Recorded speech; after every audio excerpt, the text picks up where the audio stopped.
to the meeting of the Skokie Village Board for Monday, March the 7th, 2022.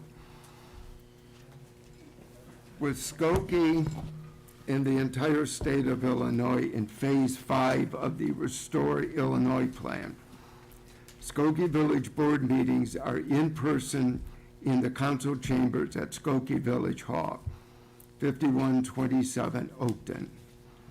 Village Board meetings begin at 8 p.m. and will continue to be broadcast live on the Village's YouTube channel, as well as on Skokie Vision cable television channels 17 Comcast and 25 RCN. Meetings are also rebroadcast on the cable channels in the weeks following each meeting, and the videos are archived on the Village's YouTube channel. Public comments may be submitted to publiccomments@skokie.org.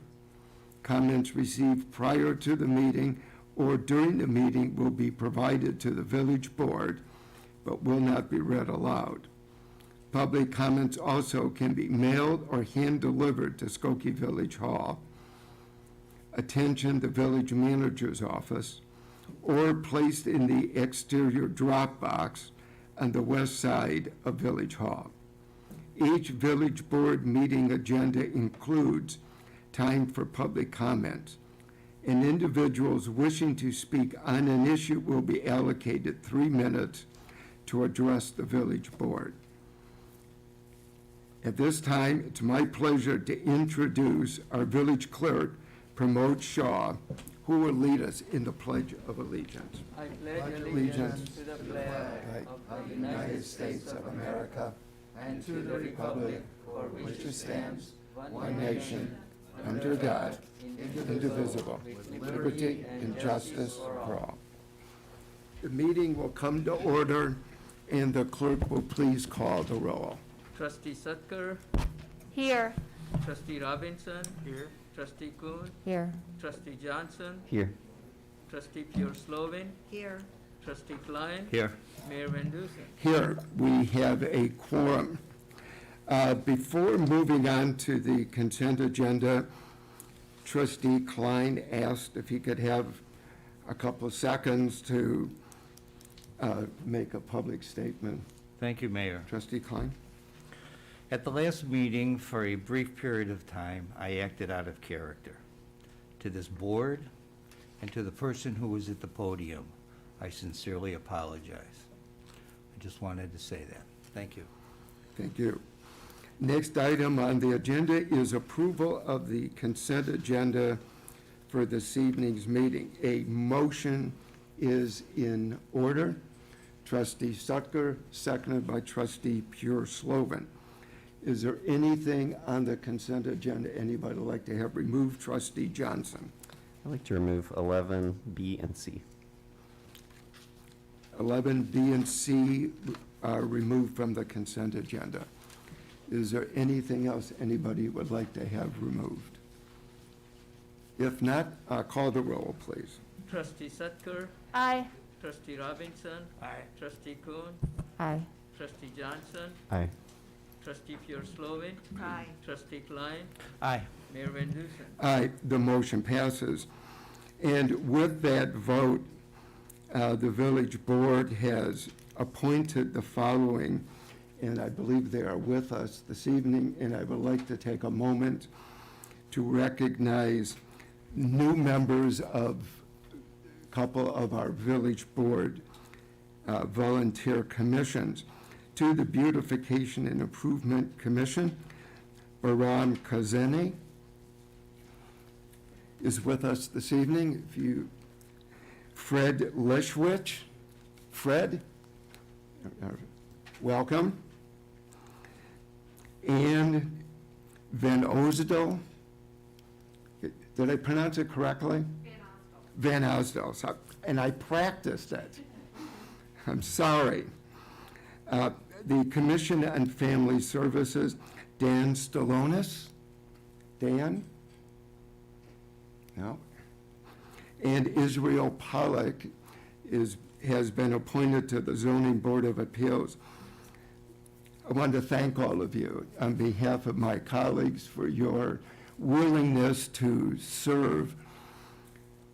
The commissions are one of the three legs upon which the Village of Skokie government depends.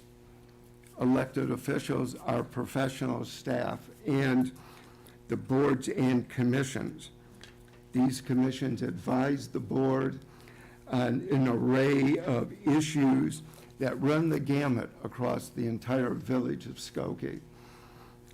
It takes a lot of time to be a volunteer, and we greatly appreciate your efforts.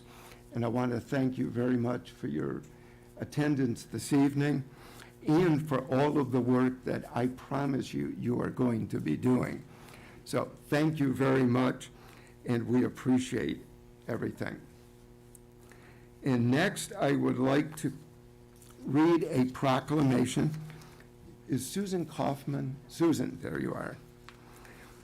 Whereas on March the 2nd, 1972, Orchard Village was founded on the idea that individuals with developmental disabilities deserve to live meaningful lives of their choosing. Whereas Orchard Village started with the vision of a home in which people with disabilities could share a safe, caring, and comfortable environment. And whereas over the last 50 years, Orchard Village has successfully accomplished that initial vision and continues to expand on that vision. Whereas the mission of Orchard Village is to partner with families, community members, and area businesses to create the best lives possible for people with intellectual and developmental disabilities by making them active participants in their choices. And whereas the clients of Orchard Village have a range of developmental, intellectual, and physical challenges, and programs offered by Orchard Village provide them with the tools and resources to achieve independence and fulfilling community-integrated lives. Whereas Orchard Village offers a full range of services to 300 individuals with disabilities annually, including housing, empowerment services in cooperation with area businesses, day programs, a special education high school, a behavioral health clinic, and other supportive services, and a garden that often sells their produce at the Skokie Farmers Market. Now, therefore, I, George Van Dusen, Mayor of the Village of Skokie, do hereby commemorate the 50th anniversary of Orchard Village in the Village of Skokie, and do hereby recognize the individuals with disabilities in our community in their journey toward independence. On behalf of the Village of Skokie and our elected officials, we congratulate Orchard Village and its staff for their dedication and tireless commitment for the safety and well-being of their clients. We wish you much continued success and look forward to continuing to work with Orchard Village. If I may present this to you.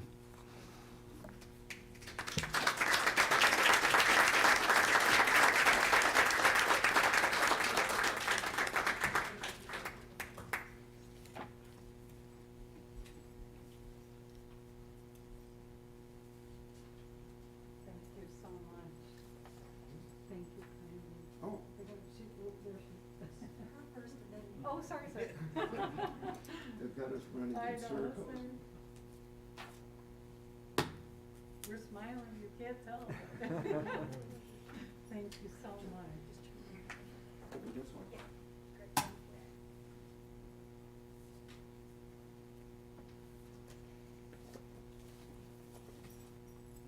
Thank you, thank you. Thank you, Mayor, and thank you so much. As you heard, Orchard Village was founded here in Skokie 50 years ago by Barry Salzman. He had 3 sons with disabilities, and he was looking for services, and he lived right here in Skokie. One of his sons is still served today by Orchard Village in our residential and day programs, and we are proud to be part of the Skokie community. So thank you all so much. Thank you very much for this.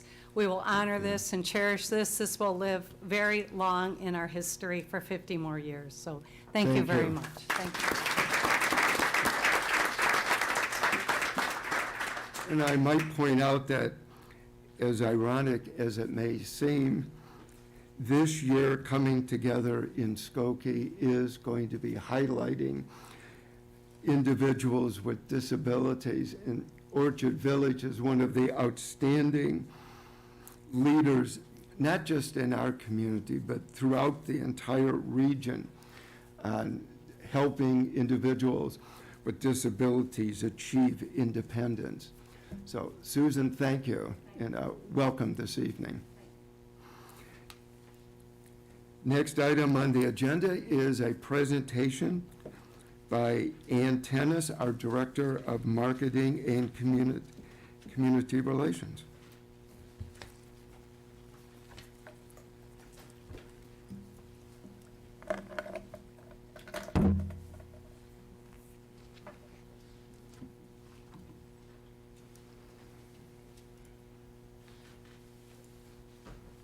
Thank you, Mayor. Good evening. It's my pleasure to be here tonight to present to you the results of the 2021 Skokie Community Survey. I'm joined via Zoom by Michelle Kobayashi. Michelle is a vice president of the POCO's National Research Center, the firm that the Village of Skokie has contracted with to conduct our surveys since 2003, and I'll provide some more details on the history in just a moment. So this is the village's 7th Triennial Community Survey since 2003. It was conducted in the fall of 2021, again by POCO's National Research Center, which was originally headquartered in Boulder, Colorado, and now has offices in Wisconsin and really in numerous parts of the country. Part of the survey included the select data sample was drawn from 2,700 randomly selected single and multifamily homes that received the survey in October. Of that 2,700, 1,200 received hard copies 2 times, and also a link to respond online if that was their preference. An additional 1,500, as part of that 2,700, received invitation postcards with the online link. Open participation for anyone in the community to respond took place for 2 weeks in early November.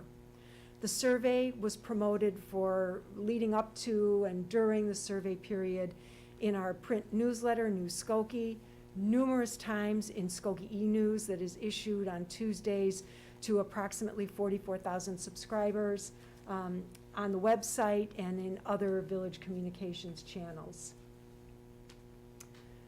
A total of 497 responses from the random or select data set were received for a 19% response rate. The National Research Center reports that this mirrors national trends of decreased written survey responses. During the open community response period for 2 weeks in November, there were a total of 1,048 responses received. So the demographics for the respondents were compared by the National Research Center to both the 210 census and also the 2017 American Community Survey estimates for adults in the village. This was done to make sure that the survey respondents appropriately reflect the larger community population.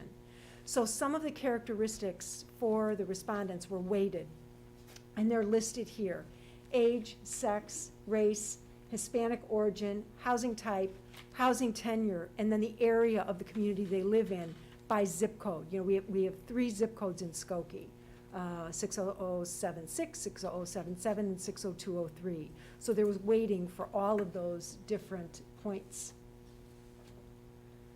Here are some of the highlights of the data. The ratings for Skokie government remain very positive, and many, the vast majority, are higher than national benchmarks. Skokie's educational and cultural opportunities are highly valued by the community, and I have a couple of examples of those in the next slide. Residents also value and appreciate health and wellness services, both by the village and our community partners, including the Skokie Park District. I decided to add this slide. This is the only one where I have some pictures, but on the left, this is very timely because it is one of actually 14 different displays that are currently available for the public to view at Oakton Community College's Skokie campus. This is the Fine Arts Commission's 21st annual SOAR, or Students Outstanding Art Recognition Program. And we pivoted a bit because of the pandemic, and the exhibit, instead of being on display at the North Shore Center, where it typically is on display, it is now on display at Oakton Community College for anyone to view throughout March, which is Youth Arts Month. And then on the right, another one of our very important cultural offerings is the North Shore Center for the Performing Arts in Skokie. Again, just 2 really quick examples of programs that enrich the life of the community and that clearly the community appreciates. Other highlights. Most residents view Skokie as safe and inclusive. 3/4 of those who responded praised the overall feeling of safety in the community. 91% feel very to somewhat safe in their neighborhood. 93% said they were likely or very likely to recommend living in Skokie if asked, and 92% rate Skokie as an excellent or good place to live.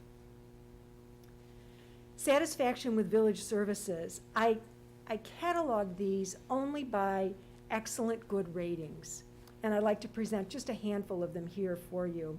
And they really touch on most of our major departments and some of our major services. Our overall economic health, 95% excellent good ratings. Fire service, also 95%. Garbage collection services, 89%. Overall quality of village services, 87%. And I'll stop for a moment just quickly to explain the asterisk. This point and the other 2 that have asterisks following the numbers are indicative that those figures exceed national benchmarks for other comparison communities.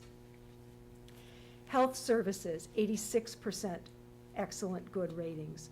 Overall customer service by village employees, 85%. Skokie's emergency preparedness, 84%.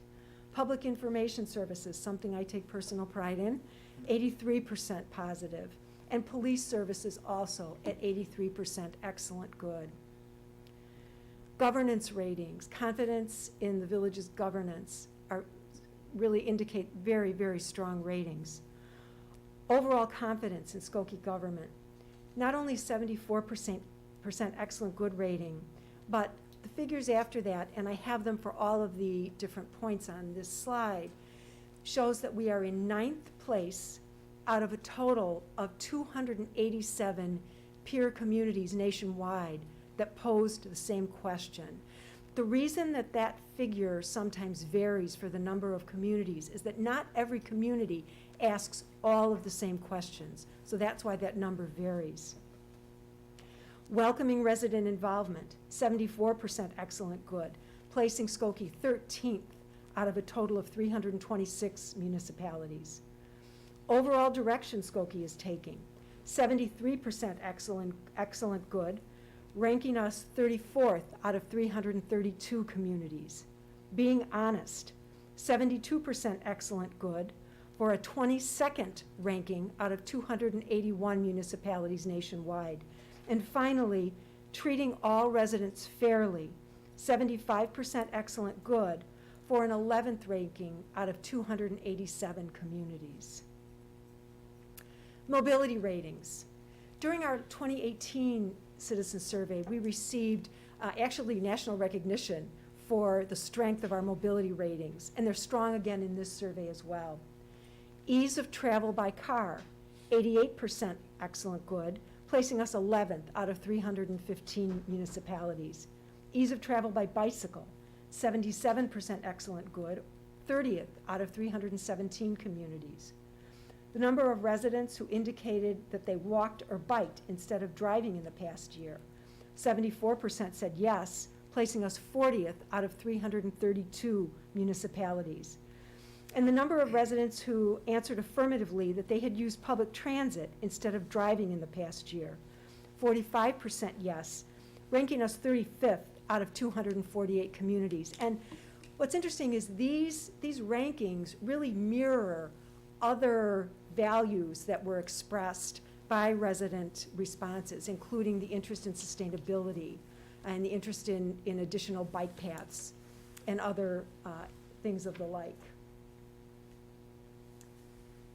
Skokie's inclusivity and engagement ratings are something that we can all share, be very, very proud of. Attracting people from diverse backgrounds, 91% excellent good rating, placing Skokie first out of 111 communities that pose this question. Valuing and respecting residents from diverse backgrounds, 88% excellent good, again, first out of 111 communities. Making all residents feel welcome, 85% excellent good, again, first out of 111 peer communities. And finally, taking care of vulnerable residents, 97% excellent good, placing Skokie 7th out of 109 peer communities. The survey instrument is pretty well divided and has been standardized.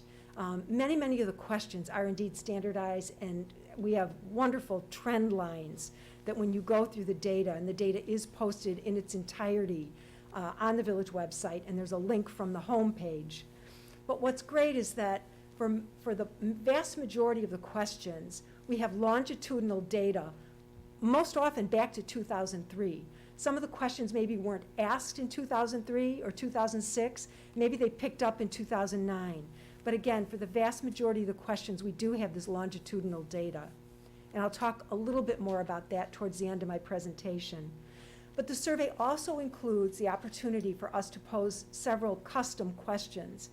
And one of our questions this year, which mirrored a custom question from 2018, asked residents to tell us whether they strongly support, somewhat support, somewhat oppose, or strongly oppose village investment in various projects and services. And I'll give you the order ranking of those as the responses came in. Number 1, implementing economic development initiatives to bring new businesses, create jobs, and generate sales tax. 96% strongly to somewhat support. Number 2, enhancing stormwater management systems to mitigate flooding. 94% strongly to somewhat support. Resurfacing residential streets, 91% support. Creating sustainability initiatives, 90% support. Implementing a community-wide food waste collection or composting program, 80% support. Additional alley grading services, 79% support. Adding bicycle lanes to village streets and additional multi-use trails, 75% support. Adding additional street lighting on Crawford Avenue, 74% support. And translating village information into multiple languages, 71% support. The second custom question has more to do with how the village should focus our expenditure priorities in the next few years. And what we did was we posed to residents, and I need to put my glasses on so I can read this to you a little bit better, because I know this is very small. Again, it is in your packets you received, and this exact document is posted on the website to be viewed a little easier. But what the village did was residents had their choice of the following responses for how they would rank various services. I'll tell you the responses first, then I'll tell you what we asked them about.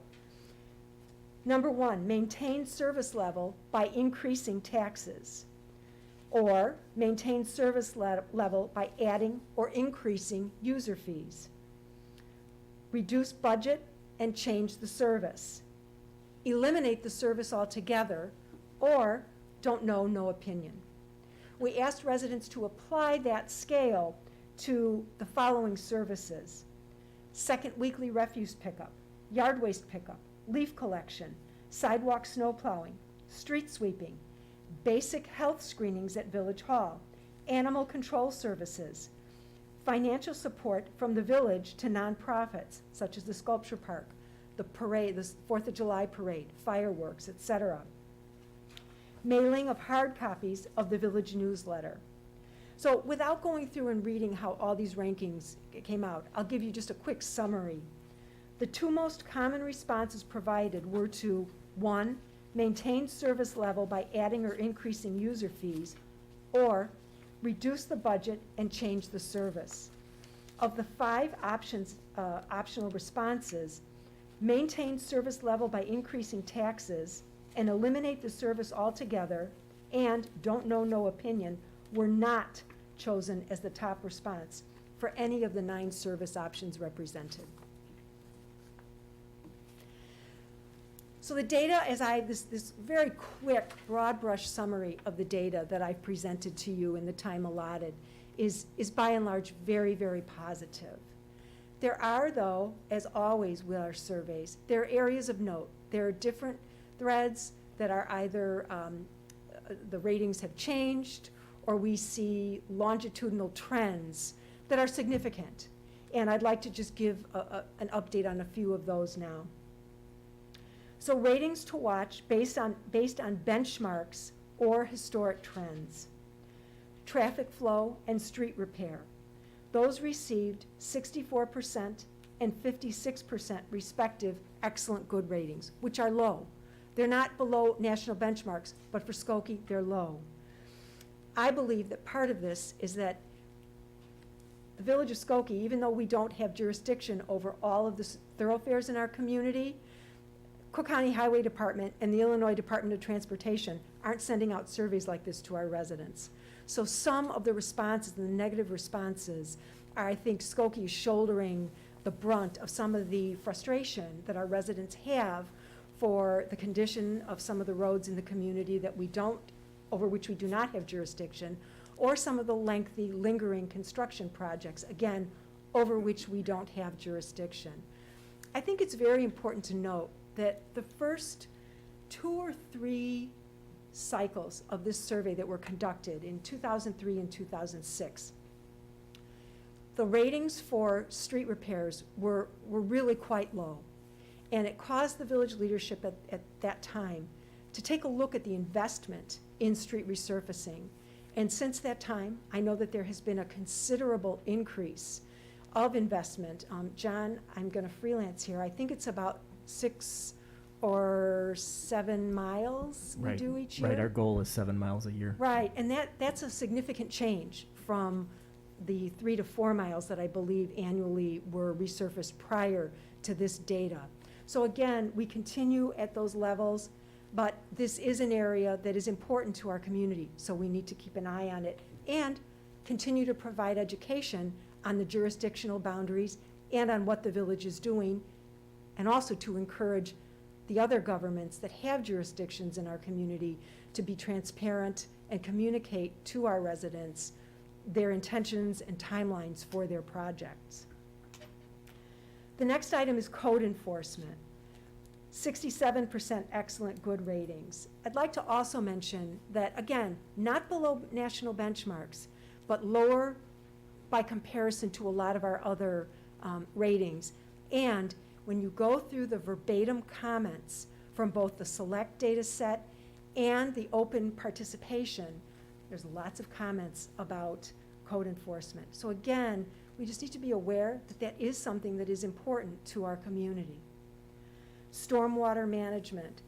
As I alluded to when I read the last 2 slides about our custom questions, stormwater management at 67% excellent good. Again, that is an area of concern to our community. We know that, and the village is proactively addressing that by the Stormwater Task Force and other initiatives that are underway.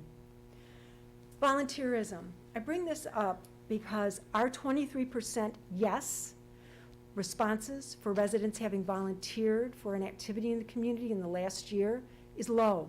That is one area where we are indeed lower than national benchmarks. That has been consistent through all of our surveys, and it's something that we need to watch.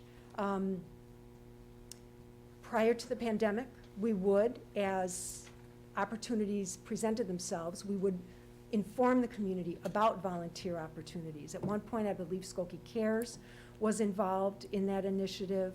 So it's something that now that the pandemic conditions are lifting and possibly more in-person volunteer opportunities will present themselves in the community, we'll do the best we can with our communications platforms to present those opportunities to the community and see if we can't maybe bump this up in the future. Downtown Skokie, 47% excellent good ratings. Again, not below national benchmarks, but low for Skokie. And this is important to note in a couple reasons. I would also draw your attention to the written comments, the verbatim comments that are reported for both the select and the open data sets. Ever since we began taking these surveys in 2003, residents have expressed their desire for a robust, vibrant downtown Skokie. This has also been expressed at the community forums that the village held in the fall of 2014 and again in the fall of 2019, right before the pandemic hit. But I think, again, it's important to note that residents support efforts for development and vibrancy in downtown Skokie. The different events that I've had the privilege of working on, that my colleague Leslie Murphy has worked on over the last couple of years during really challenging times to get events, the walk and roll, the Halloween trick-or-treat, things that our community wants in downtown. It's my understanding that we recently closed on the new hotel. 8,000 North, the High Point at 8,000 North is starting occupancy.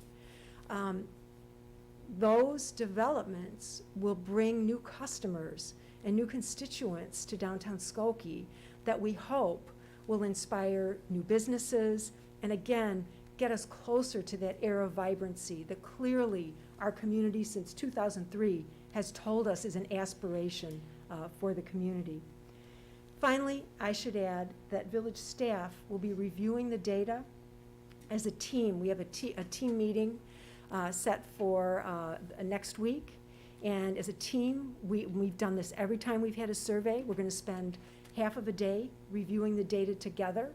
There will be assignments for, depending on what our areas of discipline are, to develop action plans. Those will be presented to the village manager, and we will move forward in a way that we can positively implement, respond to and implement changes as might be necessary based on what we've learned from the data. When I sent you all the email today, I know you got a lot of emails from my desk today, but there was an email specific to New Skokie. The March edition is a little bit delayed because of a printing issue. But I explained in that email that New Skokie is switching to a quarterly distribution. And there are a few reasons for that. Some of it is economics. We're looking to conserve resources, but also being responsive to what the community has told us in terms of maybe waning interest in a print newsletter. So with all of that said, I am really grateful for the opportunity to present this to you. And I welcome any questions. And as I said, Michelle Kobayashi from the National Research Center is my wing person here.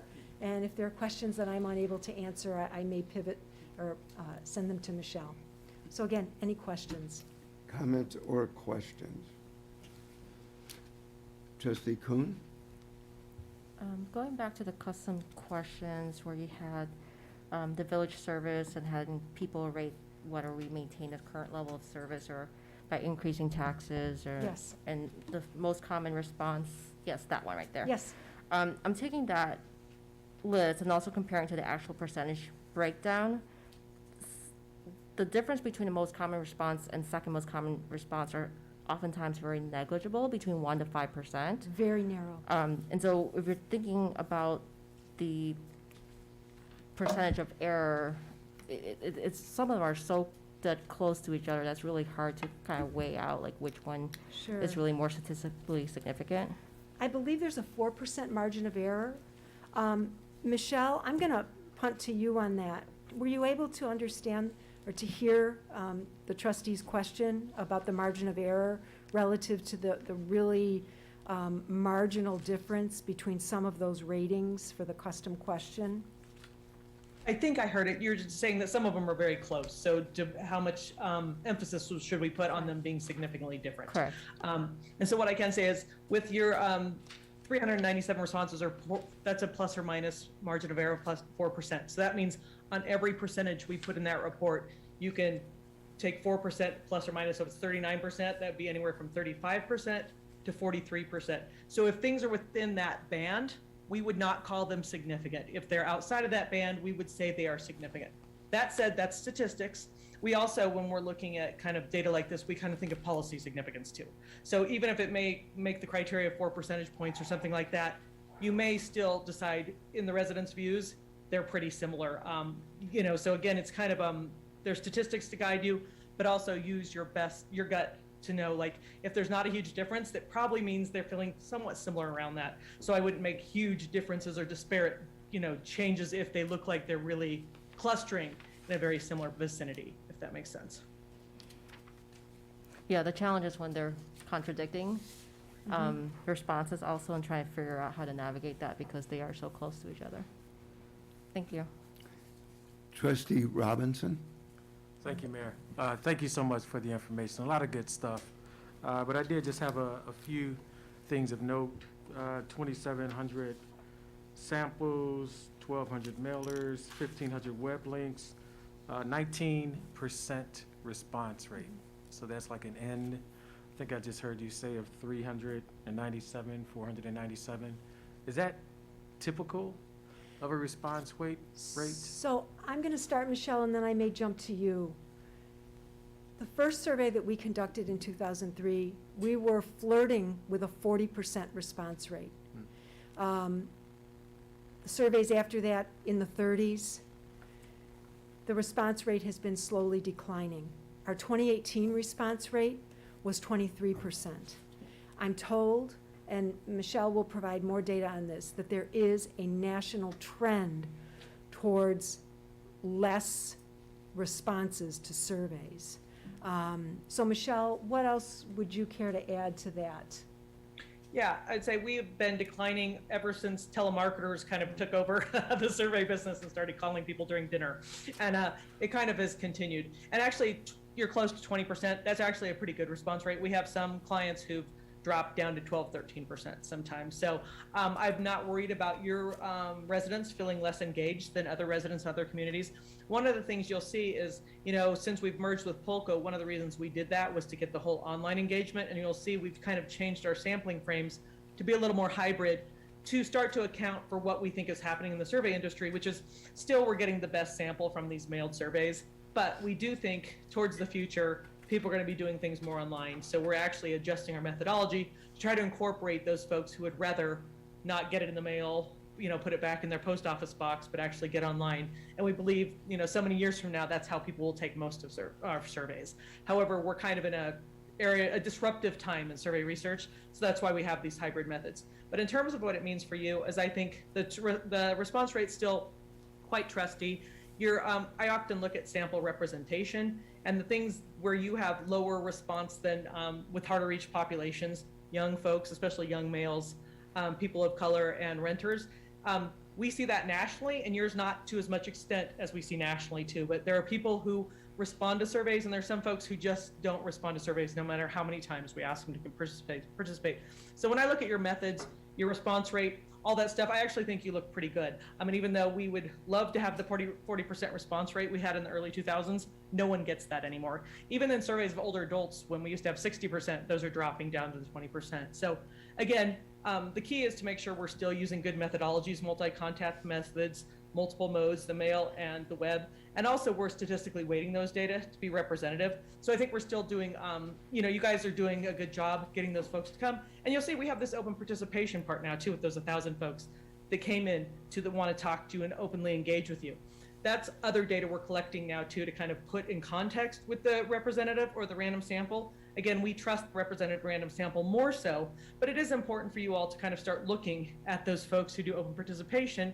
And we think over time, there'll be more blending of those kinds of responses. But right now, the way we're doing the best we can to make sure that our results are comparable and that we're giving you the best data, we're doing these two kinds of methods. But again, I think Skokie, you guys did really well in terms of your participation, given what's happening nationally. Just a couple Sure. more points. Yep.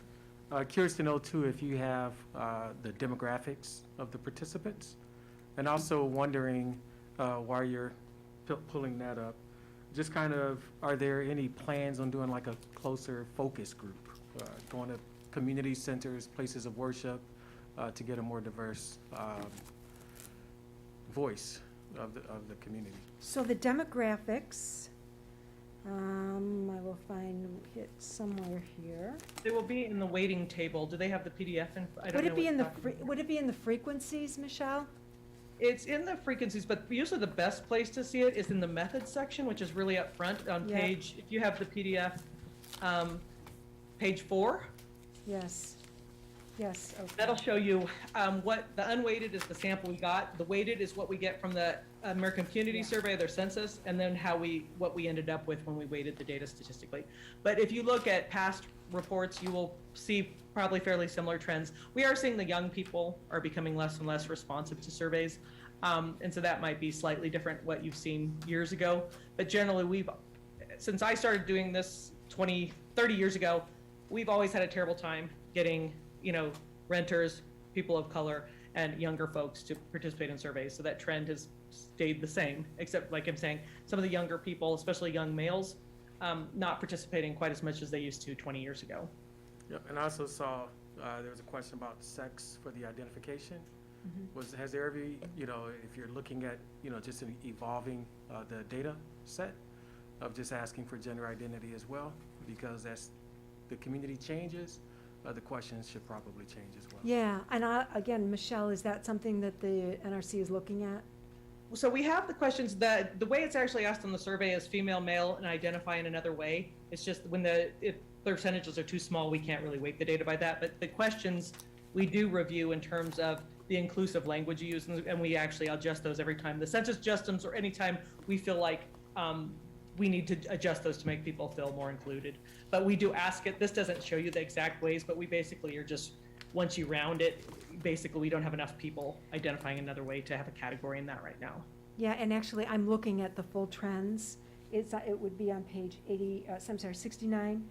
What is your gender? Female, 53%, male, 47%, identify in another way, 0%, was how the responses came in. As far as your question about focus groups, we have never done a focus group like that, but it's something that when we meet as a staff, if there's an issue that we think warrants that, it's something that we would definitely take a look at.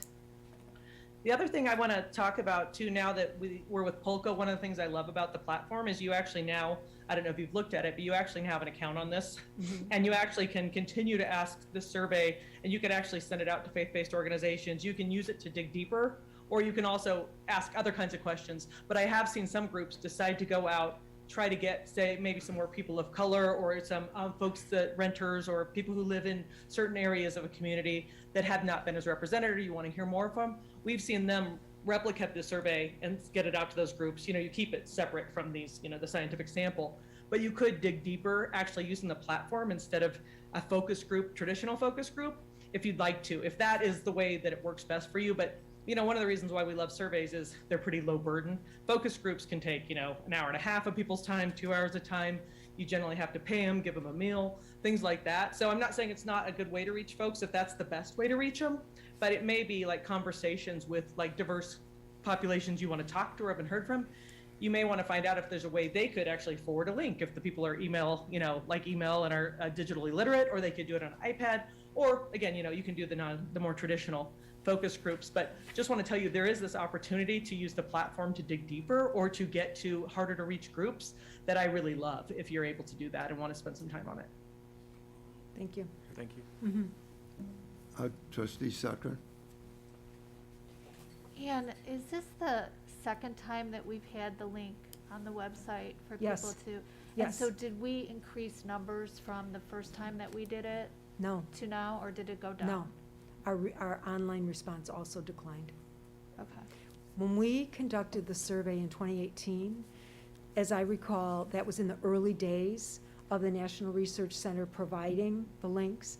And at the time, I don't want to quote it off the top of my head, but I know the number that's in my head is maybe 12, 13, 1,400 responses. And at the time, that was one of the highest online responses that the National Research Center had logged. But, so, no, this was lower. Michelle, anything you care No, about? but you still are higher. A lot of people end up with, 200, some people end up with 700. It really depends how good your outreach is on that open participation part. So to get over 1,000, we consider actually a very good job.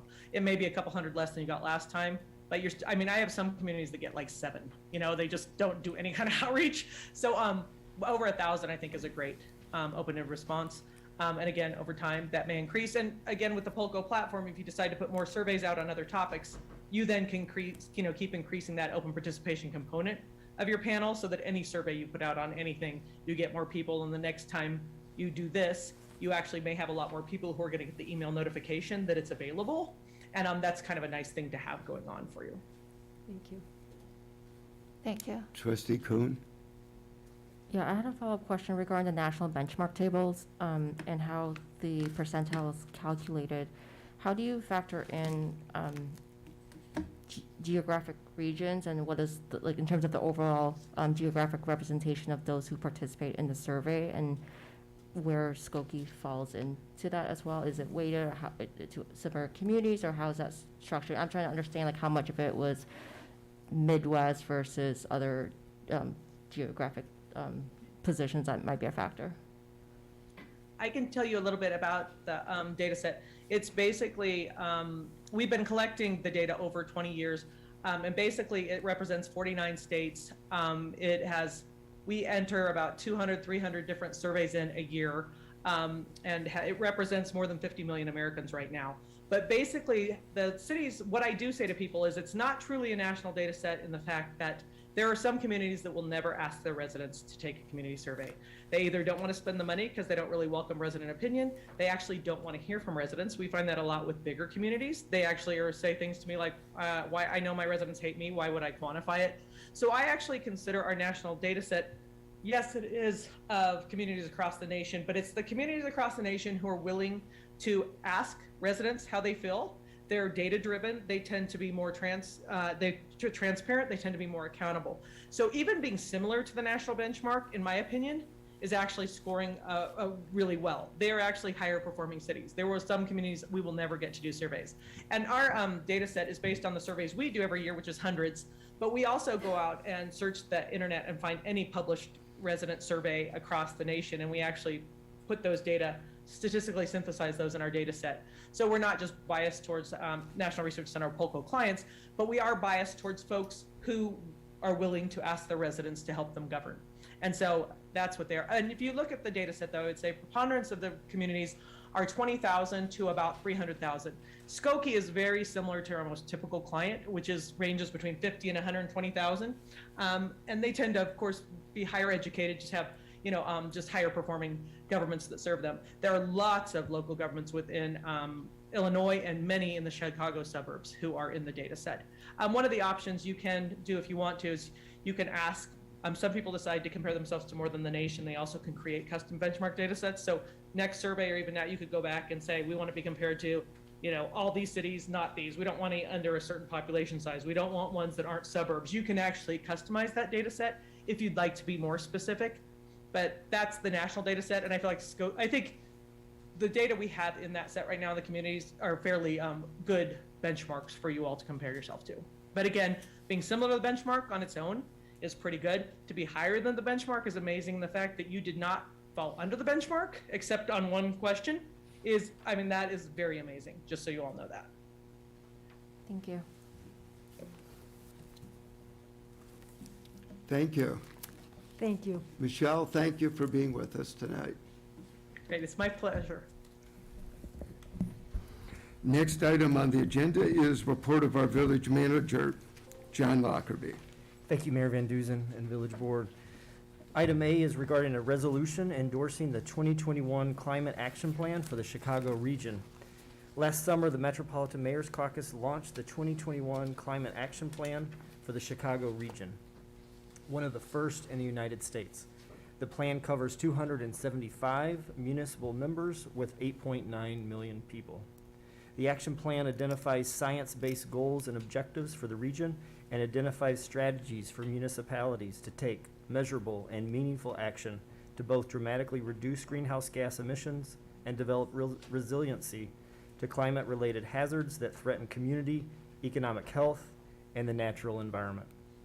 The planning process relied heavily on the Caucus's Greenest Region Compact Collaborative, of which Skokie is a member, and invited the caucus to join the regional and metro scale climate leaders initiative.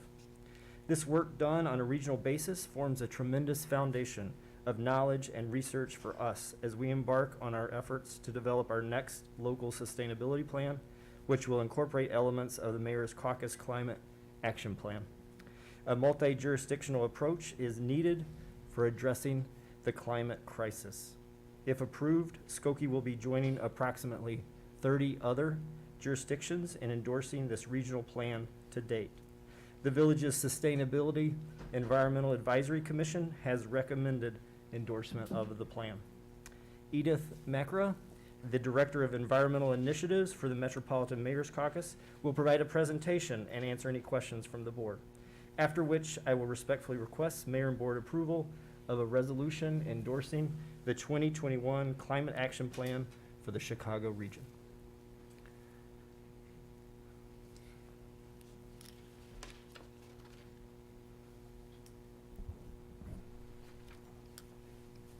Welcome. Thank you. Thank you. It's good to be back in Skokie. I'm really glad to be here, and thank you for your attention to the Climate Action Plan and for being a part of the Greenest Region Compact as well. Just some background for all who are listening. The Metropolitan Mayor's Caucus, we're a not-for-profit regional council of governments. We do represent 275 municipalities, and I'd like to give a little context for why the plan was created, just for a background and what it's done for the region. The Metropolitan Mayor's Caucus works with so many communities across the region. We have very few communities who have dedicated sustainability staff. And originally, the Greenest Region Compact was created to empower municipalities to really find the strengths that our local governments engaging with residents and businesses to drive sustainability in the region. So that Greenest Region Compact gave us clarity about how to approach sustainability in the region. It was very much designed as a tool to guide municipalities in creating their own sustainability plan, and it's been a useful tool for dozens of communities around the region. That plan is now 6 years old. In 2016, 2017, as the federal government began to pull away from its support for climate on an international stage, there was increasing attention being paid to the value of having local government engaged and the increasing responsibility in terms of consistent leadership for climate action. There was also kind of a reframing of climate action from being something that was very global to something that was achievable locally. And that's really where it started to resonate with municipal leaders. There was a lot of outreach to city leaders, and then a little bit of frustration for the Metropolitan Mayor's Caucus. So we represent 275 cities, 274 of them are suburban communities. But most of the philanthropic support and political support for climate action planning was really directed at the very large cities. And having the Greenest Region Compact Collaborative, which now has 141 municipalities supporting those sustainability goals, it's the largest regional sustainability collaborative for municipalities in the country, I started advocating for a regional approach to climate planning.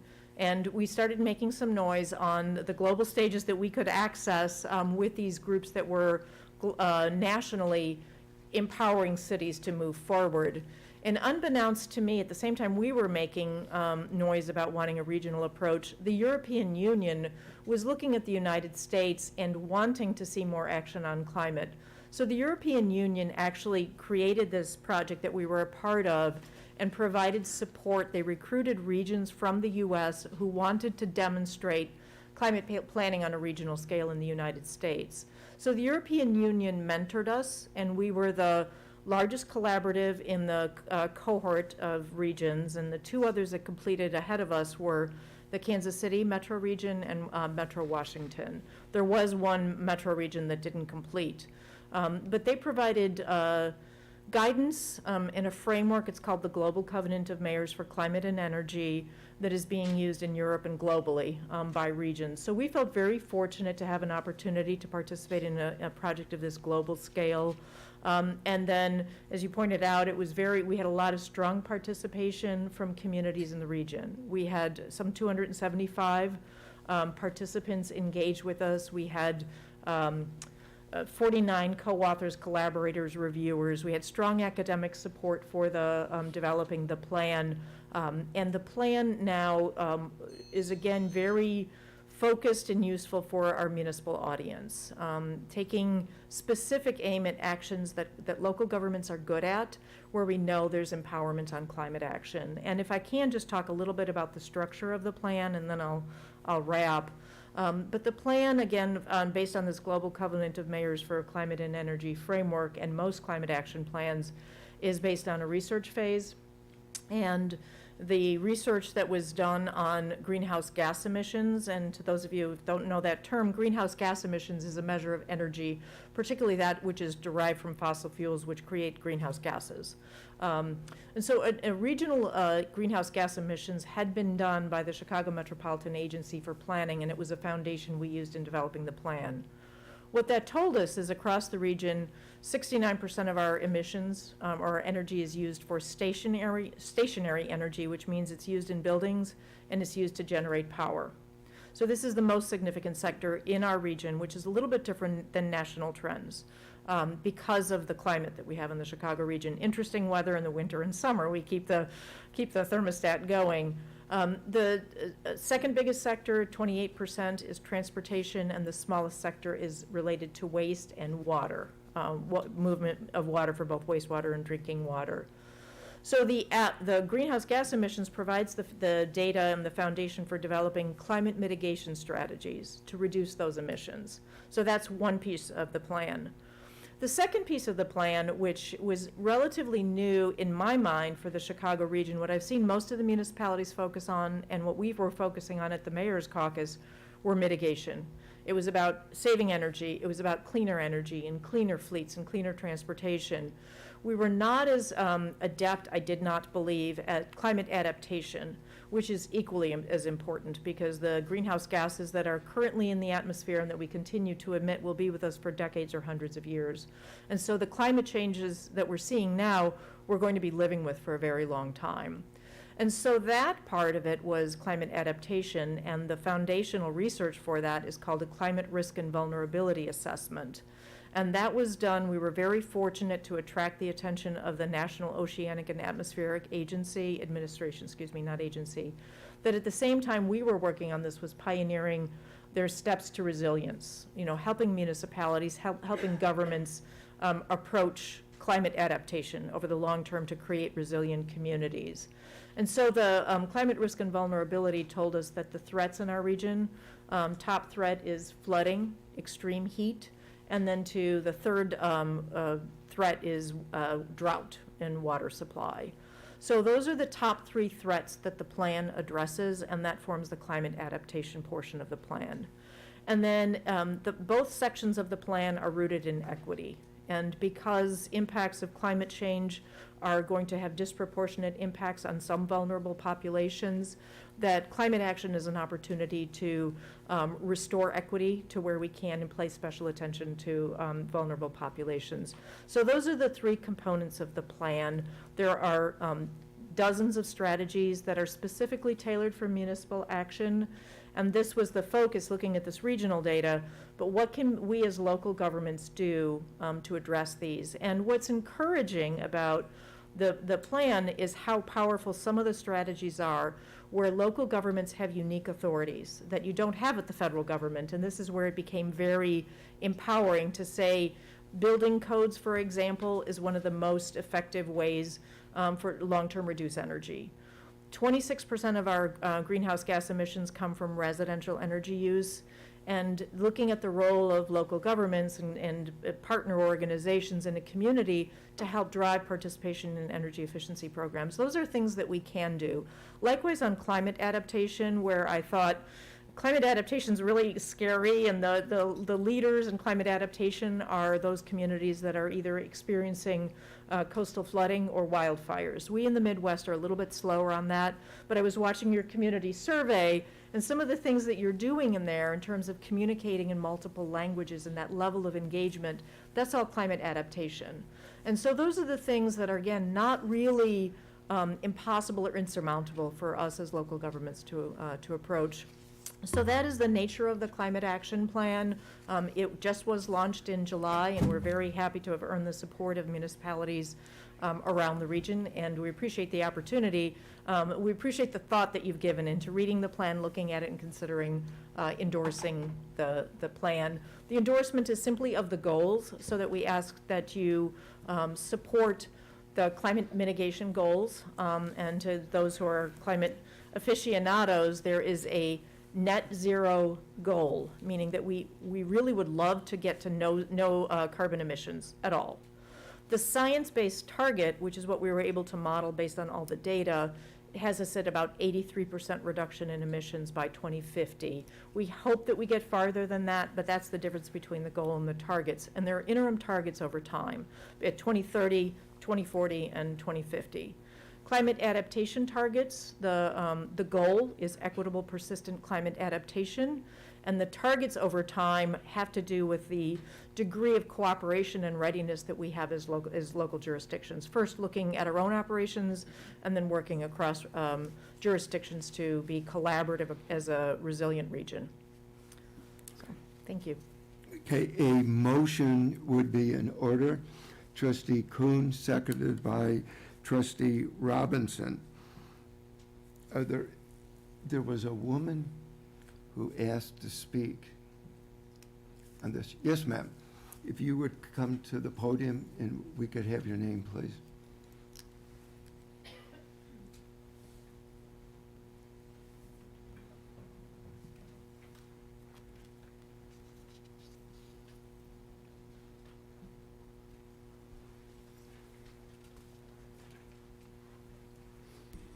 Good evening. My name is Beth Demas, and I live at 8048 Lockwood Avenue. I'm going to be very brief. I've spoken to Edith. I've read the report. It's amazing. I encourage you all to not only approve the resolution, but follow the plan. Thank you. That's it. Oh, thank you. Are there any comments or questions of Edith or John, Trustee Johnson? Thank you for being with us tonight. I'm just kind of curious, since this plan was released last summer, what kind of response have you gotten from municipalities? I know we're the 30th or 31st to sign on. What's the response been like? Right, and I'll be honest with you, the push on getting the plan out the door was pretty intense as we were going through the pandemic like everyone else. And I had always envisioned that when the plan was done, that there would be a piece where we would retool the Greenest Region Compact and bring it back together with the Climate Action Plan, so because that's the framework that's very usable. We hadn't premeditated a lot of how we engage with municipalities. So it was in September that we put out the resolution inviting municipalities to support it. Because we were getting a lot of high-level interest in the plan, we had more press on the Climate Action Plan than the Mayor's Caucus has ever received in the almost decade that I've been there. We had inquiries nationally. We had 700 people at our launch event, and we came out just before the IPCC report that said code red. So we looked brilliant for getting the plan out the door. So we had all of this momentum behind us, and then it was a bit and apologize for being a bit of an afterthought to say, now how do we engage our municipalities? So we put the resolution out in September, and cautious about some of the pushback that we'd get on climate, because sustainability was easy. Climate, there still seemed to be some resolution or fear, so we thought. And what we've seen is that it was really interesting, because I double-checked the list before I came here. The communities that started to approve the resolution, some of them, and this is very typical for the way we engage with municipalities across the region, some of them just say, great idea, let's do it. And we started to see this popcorn effect around the region, because I do have a Chicago region metro view, and we started to see small communities, large communities all over the region that weren't the leaders in climate start to adopt it, which seemed to come first. And now we're in a level where there's engagement and people are talking about it and it's more thoughtful. We tend to lag in the leading large cities that you would expect to support our activities, and that's, again, typical for where the Mayor's Caucus sits. But at 31 communities, we had Will County come on board. 4 of our councils of governments, we have 9 councils of governments in the region, have signed on formally supporting it. And interestingly enough, MWRD beat all of the cities. They gave a voluntary endorsement of the plan just after it was launched. So I would say the response is very, very good. We're not at on 141, but we're about where we were with the Greenest Region Compact, and did not get any concern or pushback about the net zero goal or equity or anything around the region. So if there are naysayers out there, I'm not hearing it. So I'd say pretty positive. Thanks for asking. I was also going to ask, since you have such a regional perspective, are there specific communities that you would encourage us and other municipalities to look to as kind of leaders that we can learn from? Again, knowing what I know of Skokie and looking at the questions that you're asking and seeing the strong support for sustainability, I feel like you've got some good resources here to talk to. Each municipality is, of course, different, but not all that different. Otherwise, we wouldn't have done a regional climate action plan. I do encourage you to use the plan as a framework, because the strategies in there you can carry forward and say, we can do that, or that's not relevant, in much the same way that the Greenest Region Compact would do that. And the engagement that you have, I would encourage a focus on adaptation. And I'll just point out that while, again, I thought that was a weakness that we had at the regional level, the group that I found to be most knowledgeable about climate adaptation is, of course, the public works officials. And so I would say, and that is where some of the leadership is coming from on this. So that's the only advice that I would give you on that. But I don't necessarily say look at one community over another. I will say that communities, as we put out the resolution, that's great. I'm glad to have the support on that. We're starting to get a little pressure, which is good, because that's the next step for us, is how do we then downscale that plan to make it useful? And I just had a call with Kane County, Elgin, and Aurora this morning that are looking to do exactly that. So I understand there's a real need for that, and I'd love to work with you to see if I couldn't help as you go to downscale it. One question for staff. So if this is a very goal-oriented, objective-oriented plan, so am I correct that if we're signing on to this, that these climate target goals for emissions are going to be integrated into our next sustainability plan? Is that the understanding? So I think primarily this is an acknowledgement that climate change has a regional role, and that there's a requirement on all of us to participate. And so the intent here is for us to demonstrate we see this as a regional issue, and we want to be active in improving the situation locally. But SEAC, our Sustainability and Environmental Advisory Commission, is really taking the deep dive into our next sustainability plan. And so they recommended endorsement of this plan, but how this exactly gets incorporated into the next sustainability plan is going to rest with the commission. Got it. Okay. I want to just respond to that as well. With the recent greenhouse emissions survey, we're able to use the data results from that and also use that to compare to the results of the Mayor's Caucus survey results as well on the regional level. So that's going to give us some specific numbers to local Skokie as well. This really isn't a question, it's more of a final comment. This was forwarded to us after a recommendation by the Sustainability Commission by SEAC. At the last SEAC meeting a couple weeks ago, they actually made some additional recommendations, 4 additional recommendations that were mostly focused on kind of waste management. But their last one, I feel like, is really important to this work. They've recommended that the village hire a sustainability coordinator. To quote them, they expressed a hope that a sustainability coordinator on staff would help synthesize the village's sustainability goals and work across departments to ensure that sustainability is really incorporated into everything. I just wanted to make a request that that recommendation be discussed during the budget talks in April as just an item for discussion amongst the board. Yeah, those recommendations haven't come formally from the commission. I think they're still working through how to finalize those recommendations. And so once they are complete and they come forward, they will be shared with the village board. Awesome, thank you. Call the roll, please. Trustee Sutker, Aye. Trustee Robinson. Aye. Trustee Kuhn, Aye. Trustee Johnson, Aye. Trustee Pure Slovin, Aye. Trustee Klein, Aye. Mayor Mendoza. Aye, the motion passes. Thank you, Edith. Thank you. Item B is regarding the food service inspectional services, health inspection with Health Inspection Professionals Incorporated, based in Lombard. Skokie Health and Human Services Department is in need of contracting inspection and reinspection services for licensed Village of Skokie food service facilities. Following staff attrition of a sanitarian, the village analyzed options for providing health inspection services. Through the analysis, it was determined the same level of service could be provided while achieving an estimated $70,000 in savings annually by hiring an outside professional services contractor to provide for food inspectional services. I should note the village will continue to have 2 sanitarians on staff. The village issued a request for qualifications, commonly known as an RFQ, for professional food inspection services. Health and Human Services staff, led by Mike Charlie, our Director of Health and Human Services, who's with us this evening, evaluated the qualifications of Health Inspection Professionals Incorporated and found that they meet or exceed the intent and purpose of the RFQ and are qualified to conduct the professional services required. This contractor has completed the relevant work in Wilmette, Northbrook, and River Forest. The current fiscal year budget provides funding for this contract position.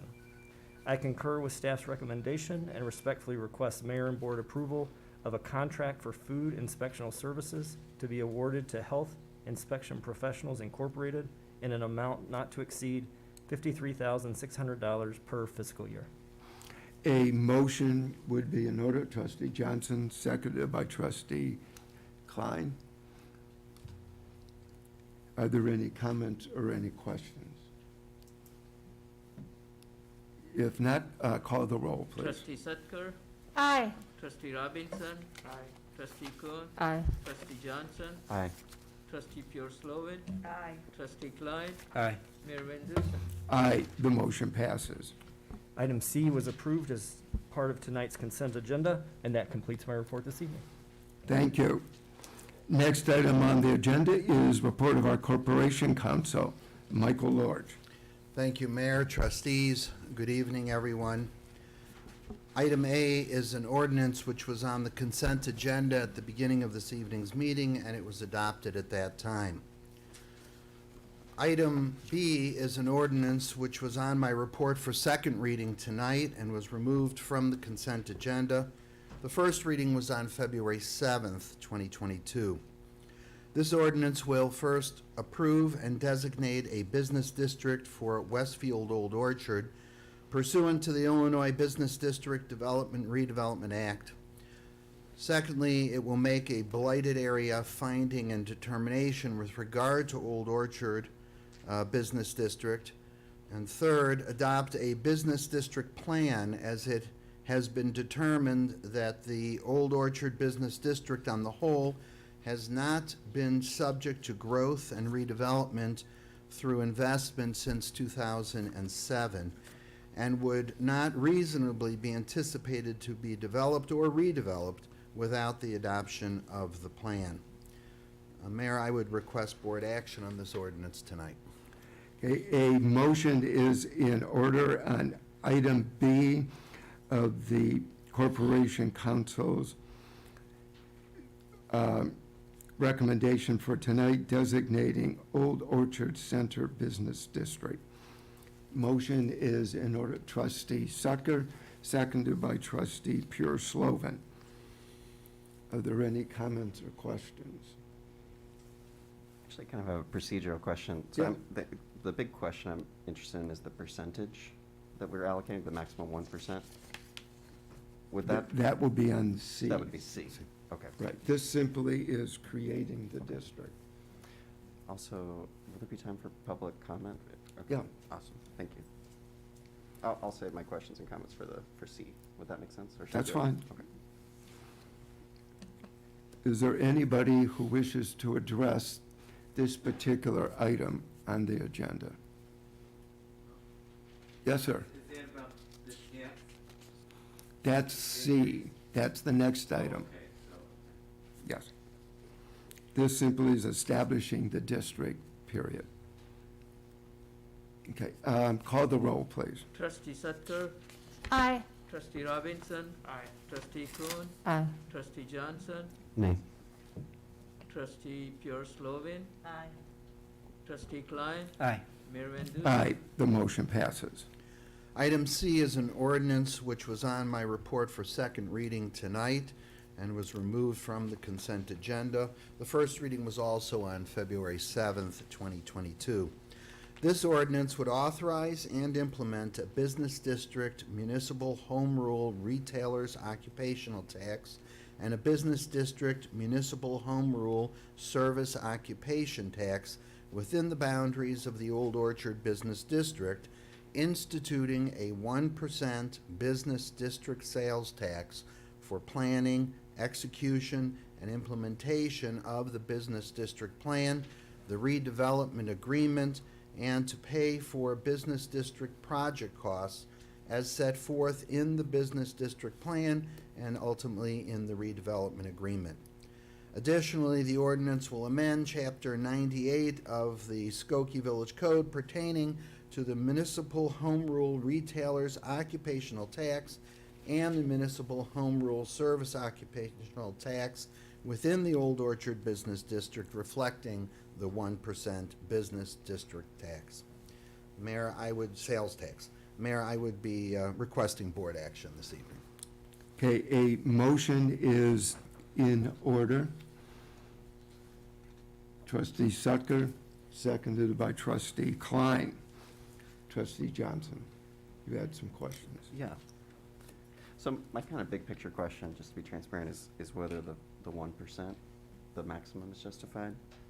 I'm not really sure that this is a conversation that we've had publicly when we've talked about this in months past. So the 1% sales tax increase, it really doesn't sound like a lot, but by state statute, it's actually the maximum that's allowed for a business district under Illinois law. What we're doing can be done in 0.25% increments up to the maximum. So if I'm correct, from my understanding, Westfield's estimated that the 1% translates into roughly $84 million in additional funding. Is that correct? Yeah, more or less, yeah. So, Sir, could you take the microphone so we can get you? I think so is it a fair assumption that every 0.25% increase translates into roughly $21 million in additional revenue? I'm sorry, can you repeat that? Does it track that each 0.25% translates into roughly $21 million? I don't think we've gone into that level, but just simply, taking the math, that's basically how it is. Just 1 second. Yeah, just for the record. Serge, could you identify yourself? My apologies. Serge Kalimsky, General Manager for Westfield Orchard, Mayor, Trustees, good evening. Good to see you. Is that an accurate assumption that if? We can assume so, yes. Okay. I'm curious.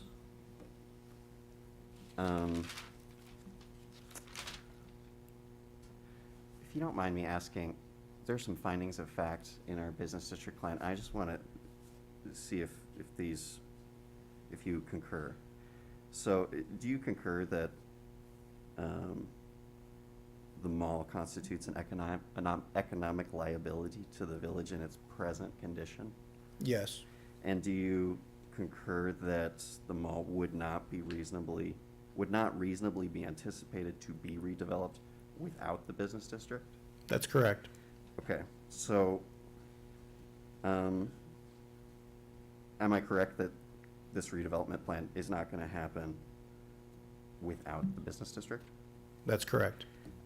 So what's kind of the point at which this redevelopment plan becomes feasible?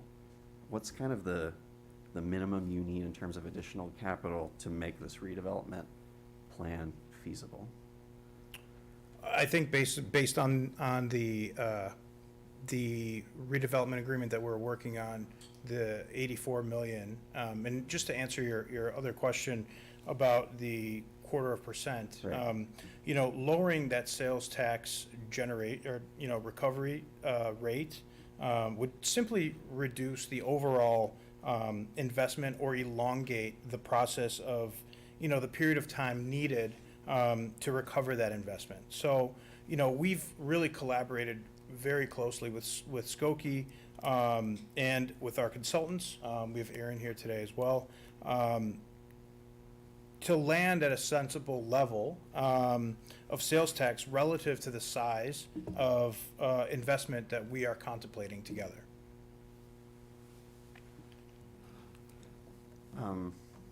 Maybe before asking any more questions, is there interest from others on the board in this discussion of lowering the percentage, or is this something that merits further discussion? Let me just give a little perspective. The last time we did a redevelopment of the mall, it was an investment of $165 million.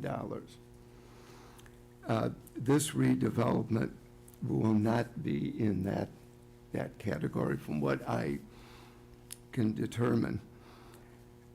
In 1992-93, the mall was in very bad state, and it required the village of Skokie participating with money, with cash, and Sam Zell. Zell put in between 140 and 145 million. We put in close to $20 million.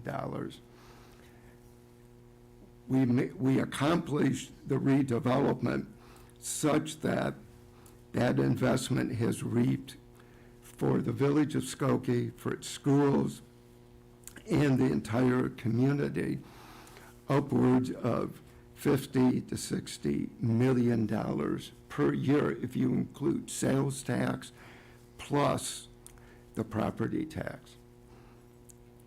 I think the thing that concerns me, and the reason I think the 1% is important, and I'll make a caveat in just a second on that, is that 38%, correct me if I'm wrong, Serge, but 38% of all revenue that comes into that shopping center off the top goes to property taxes.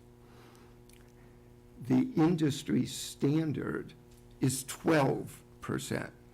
So Old Orchard is 3 times the industry standard across the country. You cannot redevelop if the 38% is coming off the top like that. It just is not sustainable. The 1% can, if the village and Westfield Old Orchard mutually agree together, can be reduced.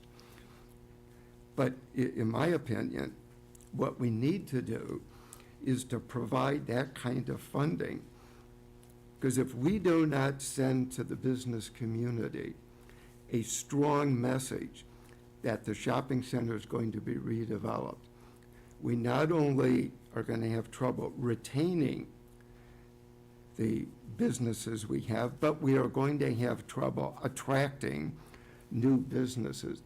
Businesses want to know that when they come to Old Orchard or any shopping center, that there is a long-term plan to be sustainable. Some of you may have read the Chicago Tribune article today, and I thought it was very telling. At one point in the article, it's pointed out that shoppers around the Chicago area should expect more such public-private partnerships to update malls, because without them, shopping centers won't survive. Richard Spinell, who I think many people know in this room, who works for a real estate group that represents shopping centers, had this to say: "It's been done or contemplated that every mall or lifestyle center in the Midwest is contemplating what we're doing. A lot have become functionally obsolete, and you need to reinvent them." Just in the Chicago area, it was pointed out that there once were 35 malls. It's now down to 22, and will likely be reduced to 6 or 7 by the end of this decade, Spinell predicted, unless they reinvent themselves as unique destinations with experiences that get shoppers out of their homes. I think we have a choice right now. We know there's a problem. The stats tell the story. We can act and curb the problem, or we can hide, put our heads in the sand, and pretend there isn't a problem, and in 5 or 10 years, we are going to be faced with a Golf Mill, a Northbrook Court, or a Lincolnwood Town Center. Every one of those municipalities I just mentioned are contemplating even more drastic action than we're taking. More drastic action. Look at the plans for Golf Mill. We're talking ideas that would shrink what Sam Zell and the village of Skokie did in 92 and 93. We can avert that problem by doing our job. And our job is to face the facts, take action. Might not be the most popular, but 5 years from now, 10 years from now, like in 92, 93, we'll look back and say, Skokie made the investment, they made the tough decision, and the benefit has reaped to the municipality in terms of property tax as well as sales tax. At 1%, it's not a huge percentage. And if at some point Westfield and the village agree that we can reduce it, we can. We can mutually agree to reduce it. But I say, let's do it at 1% now, get it over with, and get the redevelopment in place and moving forward. And if necessary, we'll reduce it later. It's a lot easier, take my word for it. I've been in this business an awfully long time. It's a lot easier to bite the bullet today and tomorrow reduce. It's going to be very, very difficult to do it at 1/2 or 3/4%, and then come back a year or two later and increase it to 1%. And then people are going to say, you knew. Why didn't you do your job at the time? So my suggestion is, let's do our job. Trustee Klein. Thank you. I have two questions. First one for council. Oh, sorry. Mr. Lorch, is this business district a unique concept or idea? No, it's been part of a state act for many years, and it has been used effectively more and more in this kind of situation. It also is probably worthwhile to emphasize the mechanism here, because what is going to occur through our discussions is that Westfield is going to dig in quickly and undertake this work without getting all of the flow that the 1% might bring. They are going to take the risk. They are going to use their corporate dollars to get this project going. And so the 1% is a way to, and we guarantee, you'll see in both the plan and in the redevelopment agreement, the Village of Skokie does not guarantee that money is going to come back to them in full. It is our expectation that it will, but it will be a number of years, probably well after the majority of the work is done, before that 1% returns to them the investment they're making in the mall. And that's where we really get this sense of true partnership that we should be proud to actually participate in. They are stepping up, we believe, from all of our discussions, to advance the money that we'll see quickly. If it was just relying on the 1%, or maybe being thought about by Trustee Johnson less, the ability to generate the kind of money that's needed to make this mall shine, it would take a very, very long period of time. Is that helpful at all? Yes. You had a second question? I have a second question for the representative from Westfield, if you don't mind. Yes. The number that's been floating around is 80% of your customers, your whatever you know, are from out of Skokie. Is that a correct, accurate figure? That is correct. So 80% of all of this would be paid by somebody who I don't know? Technically, yes. Okay, so then we ask ourselves, what is best for Skokie? When somebody else pays the freight, or when we have to ask our constituents to pay the freight? This seems like, in the other thing, you wanted a percentage.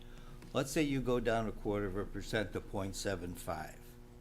So that means if somebody buys something for $100, you save them a quarter.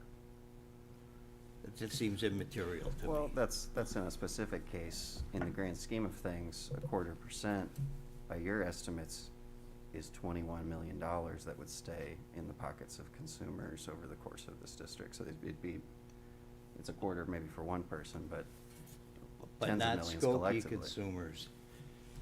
Well, We have to worry more about what Skokie has, our Skokie residents, than we do about people who are outside. That's my take. I respect. Hold Oh, go ahead. on. Trustee Pure Slovan. Thank you, Mayor. I do support the 1%. I do think it's important to invest in it. You are taking the risk in advance. We don't know how long you're gonna get the investment back of $84 million. But I would like to know, what is the benchmark? How are we monitoring it? How do we know what reporting mechanisms between Skokie and Westfield are coming back to us? So at what point we can say, okay, we repaid you, I don't know how many years it's gonna take, now we need to reevaluate the 1%. So there will be, and John may jump in, but in terms of fine tuning we're doing even to the redevelopment agreement, there will be opportunities more than once a year where we will sit down with Westfield. They will give us their fixed asset report, but they will give us additional information that will be set forth in the agreement, and we've discussed it, that will delineate what work has been done, what those expenses are, before we would go on to then release the next monies that have been accumulated.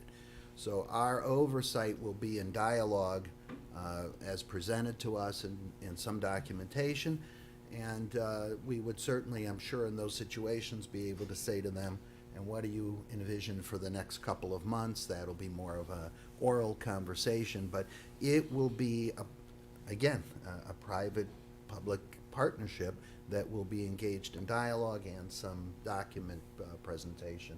John, do you want to add to that?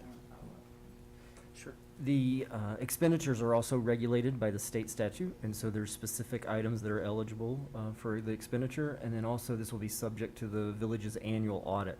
And so there's a number of mechanisms in place, and it will be identified through the redevelopment agreement in order to demonstrate the accountability for the dollars collected and shared with Westfield for their investment. In the money from the sales tax will come to the village of Skokie and set in a segregated fund. And Julian Prindy, our treasurer, would administer the fund That is correct. and audited by our auditor That- every year. That is correct. The funds will be kept completely separate in its own fund, and so there is no mingling of village funds with these funds. And then the finance director, Julian Prindy, will be responsible for distributing the funds to Westfield as they demonstrate accountability for the funds, and it will be subject to our annual auditing process. Oh, question? Sure. And then how often will this be reported back to us for making this decision to do this 1% increase to hopefully bring in more business to Westfield? But I'd like to know, since we're fiducially responsible for this decision, how often we will be told to give reports. There'll be an annual report to the village board. We should clarify, though, John, that the mechanism of the release of the money as it's accumulated into that fund is automatic. Under the act, it must flow on. It's the dialogue that we're going to be depending on to be able to ascertain how it was spent and how it will be spent. Thank you. Trustee Sucker? So of the 84 million that you're investing in the mall, and I'm also for the 1%, are there projections as to what that will bring back to the village in terms of sales tax, property taxes?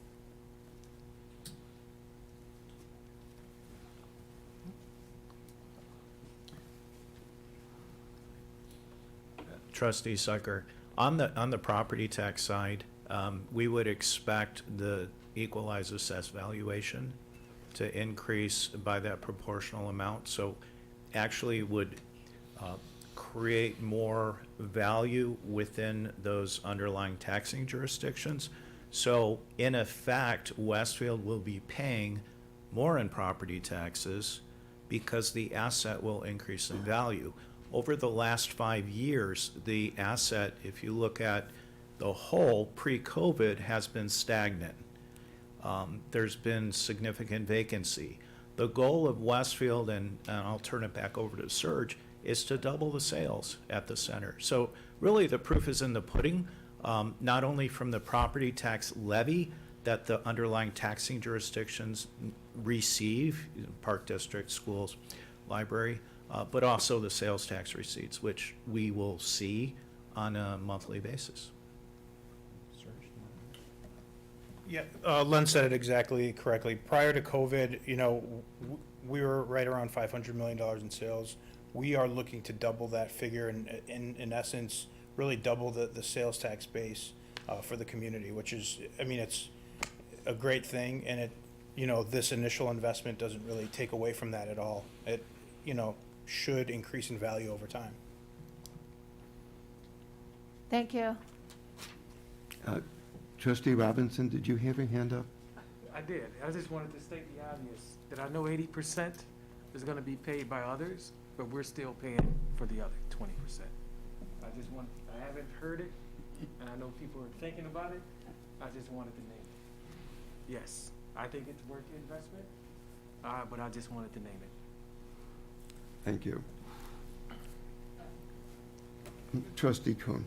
I just want to add also in terms of the underlying levy, you've got the schools, the parks, the village. The village and the parks makes up a very small percentage of taxes that are incurred, and then the majority of that is going to benefit the local schools in the area. Is there anybody in the audience who wishes to address the village board on this subject? Okay, if you would line up and then come to the board, everybody would be given 3 minutes to address the board. Yes, sir. May we have your name? My name is Matt Jarvis of 4400 Emerson. I hear you saying that this is a hard option to, or hard decision to raise the tax by 1%, but I honestly feel like this is the easy step. This taxing district solely contains and benefits Westfield and Old Orchard. Those are not one and the same. Westfield owns and manages Old Orchard, but this is a subsidy to Westfield. Westfield is over leveraged, or otherwise they'd be making the capital improvements themselves. They have access to bond markets as well. But Westfield doesn't see the potential return on their investment. They don't think it's worth their money.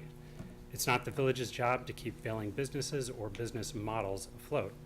The exhibits in the agenda call out a difficulty to compete in Cook County, but the mall is a completely redundant experience across the region, declining in value with the increasing popularity of delivery options for consumer goods.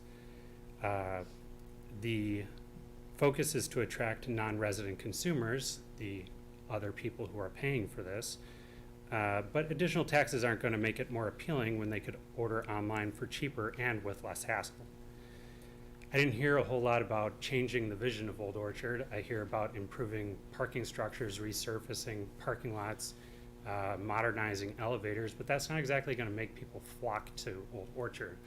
A new vision is necessary, and unless we're changing this place to a theme park, I don't really hear a lot about what's attracting all this new business.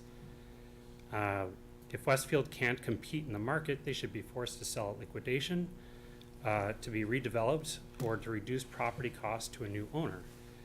If Old Orchard is as blighted as the report alludes, eminent domain should be considered to reassign the property to a less leveraged owner or redeveloped under a completely new vision. Outdoor malls are modeled after pedestrian prioritized business districts, or in the olden days, downtowns or main streets. These areas should be encouraged throughout the village. As business districts currently are optimized for low stress driving, not shopping. If you've ever tried to walk from shop to shop along Dempster, you'll know that it's not a very friendly experience to a pedestrian.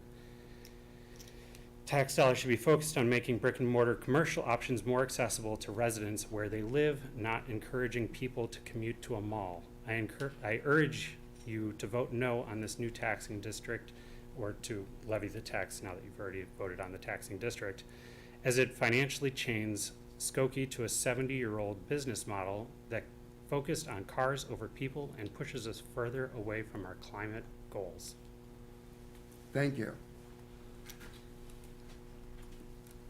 Good evening, I'm Terry Sokol, and I've never been to one of your meetings before, and I never thought I would, but this issue really bothered me tremendously. I grew up in Skokie, and I've gone to Old Orchard for years, and I'm a small business owner. I operate in Skokie, and all of us have been hurt by the pandemic in the last few years and are still trying to rebuild our business. And you know, we've all shopped at Old Orchard, and while you say that 80% come from outside, a lot of us residents have supported Old Orchard, even though it has one of the highest sales tax in the nation. It's higher than Oak Brook, which is comparable. Oak Brook Mall redid itself, and I don't believe that was financed. When, as small businesses, we have to pay for our own, fixing up our own businesses. Why should it be on the residents of Skokie to fix up the mall? If Westfield really believes in the mall, and they own over 24 malls across the nation, they should be paying for it themselves, not the residents, not the shoppers there. One of the reasons people probably aren't shopping at the mall is because of the high sales tax. People also have moved away from shopping, as the other gentleman mentioned, that they shop online and don't shop at the mall. And the biggest complaint that people have about Old Orchard is the parking, why they don't shop there. I posted something in the neighborhood thing, and people said that, they were responding to me. The main reason that they don't like to go to Old Orchard is because of the parking. And it's been an issue for more than 15 years, where you could go on a typical Sunday before the pandemic and find that you're just trying to get not even a good spot, a bad spot in the mall, and people give up. And you could park across the street, but if you're going around the mall, it doesn't really make sense. So I think that it should be on them to fix up the mall. It should not be on the residents of Skokie to have to pay that 1%. And I realize you say that outside, but we're also bearing the brunt of it. And if it's going to be partial, then it shouldn't be the full 1%. Mr. Mayor, I understand you articulated it very well about it, but still, it's a lot of money that comes on us. A lot of us that shop there aren't wealthy, and having the high sales tax over 11% is outrageous. It really is for that mall. To spend that much when you're trying to buy anything in the mall is ridiculous. And I would appreciate your reconsideration and voting no on this tax. Thank you. Thank you. Hi, I'm Haya Moskowitz. I've been a resident of Skokie for over 15 years. My family has been living in Skokie since the 1960s, so Skokie is very close to my heart. I also thought that I would never, sorry, I just don't like public speaking, so if my voice is shaking, that is why. Okay. I thought I would never attend a meeting like this either, and I'm really kind of upset about this tax as well. This, for me, is an example of corporate welfare. Westfield is an organization. They make a tremendous amount of income. It is their responsibility to fix Old Orchard. This should not be on the consumers, whether that's a Skokie resident or not. The pandemic happened. People are really struggling out there. I know we're talking about a 1% tax, but that's a 1% tax, like the other gentleman said, on overall 11%. You don't know what people are going through. You don't know what they can afford. And, I've been to Old Orchard several times recently. It is packed with people. And I don't see any positive impact of a 1% tax that consumers are paying for Old Orchard. We're not talking about all the other areas in Skokie where there's small businesses, where there actually is a real need for investment for, I think about Maine, I think about Dempster, I think about Church. There are all of these areas with strip malls, with small businesses, that they need more support from Skokie.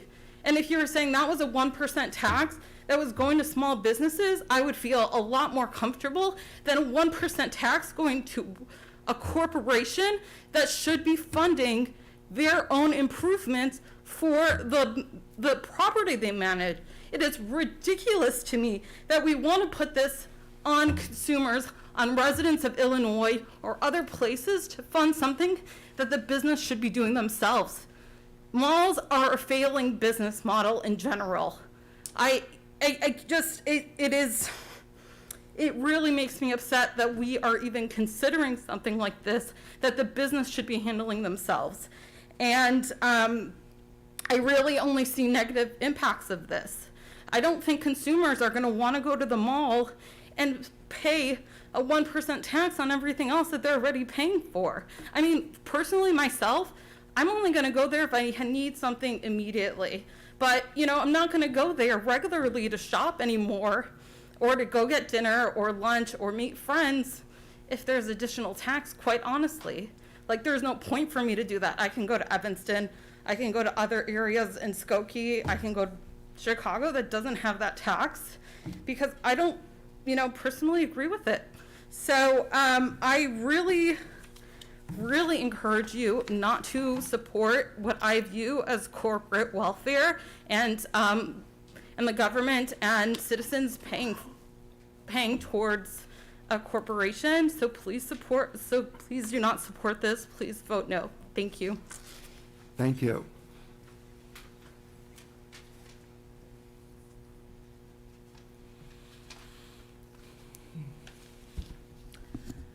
Hi, I'm Emmy Yamauchi. I've been an on and off Skokie resident for the last 55 years.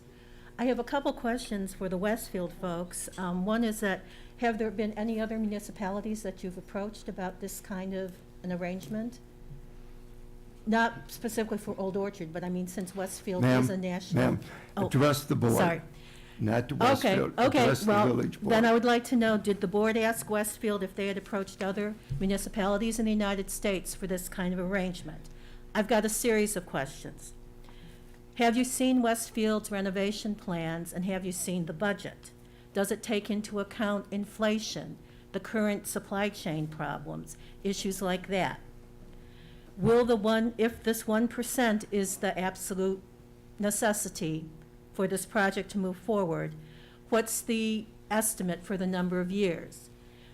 The general counsel mentioned that the payments are going to be automatic out of the account according to the law. But will the general counsel or our auditor be reviewing all of the requests for payments, not just on an annual basis or a quarterly basis, but every request for payment as it comes in to Westfield from their contractors? On the $84 million question, I'm not sure I understand. The $84 million is $84 million from the 1% and $84 million from Westfield, or it's $84 million entirely from the 1% tax? I understand now, thanks to, I think, what the general counsel mentioned, that most of the monies are going to be put into escrow or some form of that before they're passed on to Westfield.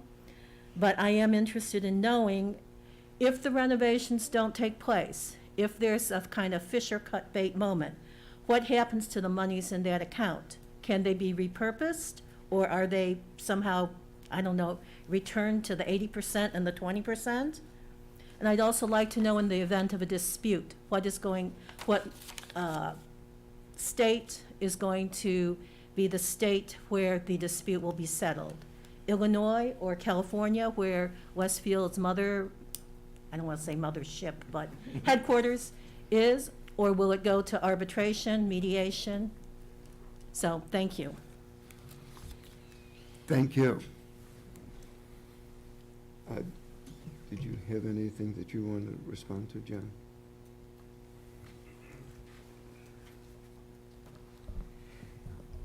There was a lot there.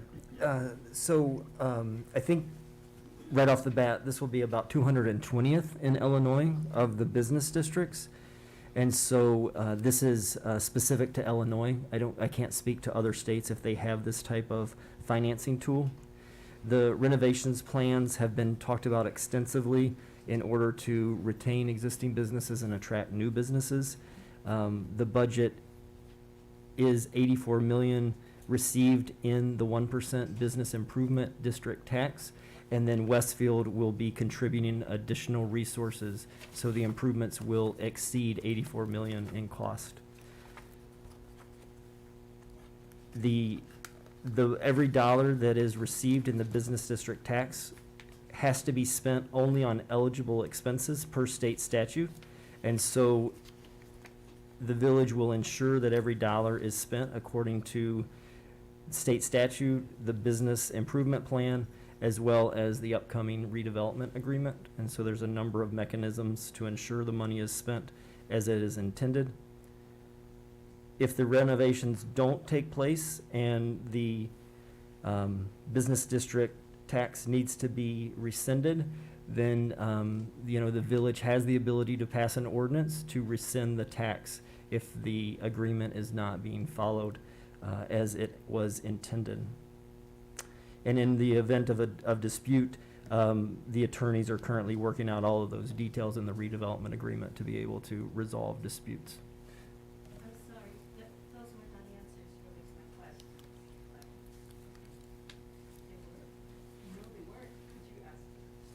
Thank you. Can I clarify, or, I'm not asking about how many times this ordinance has been executed or, whatever, put into play in Illinois. I'm asking, did the board ask Westfield if they had asked other municipalities in the United States for this same kind of agreement, and what was the result?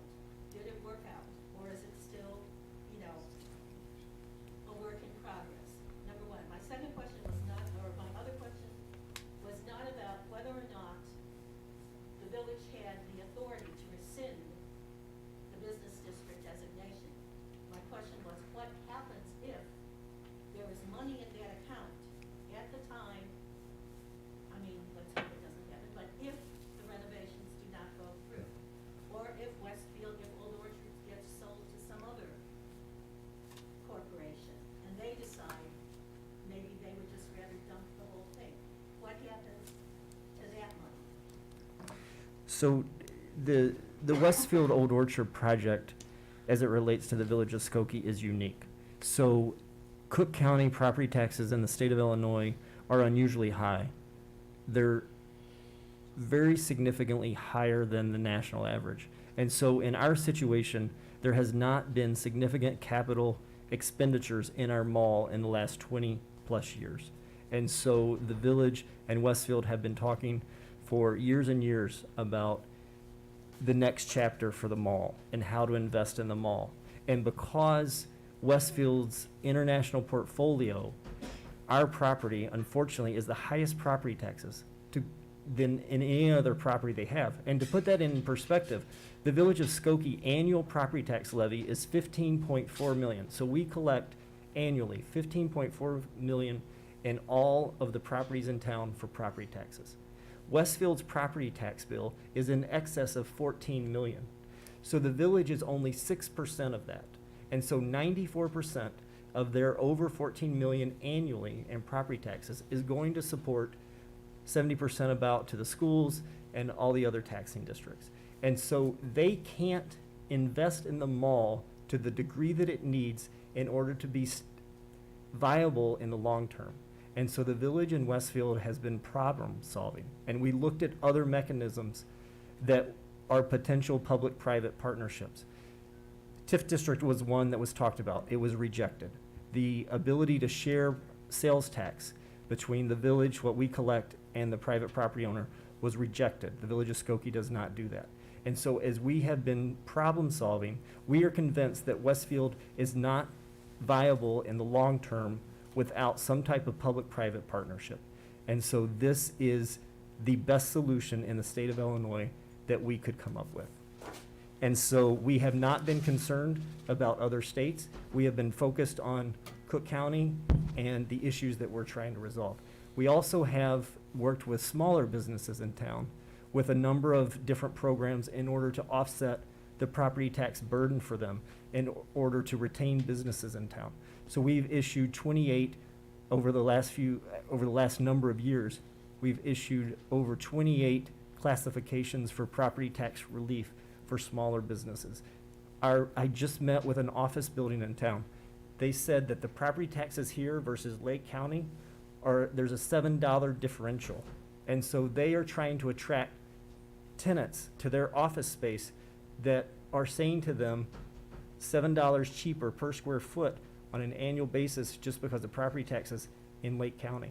And so we have a burden that we are trying to work with our businesses in order to maintain our viable business community. And so we have not been concerned with other states. And then if there is money left in the special fund at the conclusion when it's terminated, that money by state statute can't be returned to all the shoppers, unfortunately. And so that money goes to the village if there is money left at the point of the business district being terminated.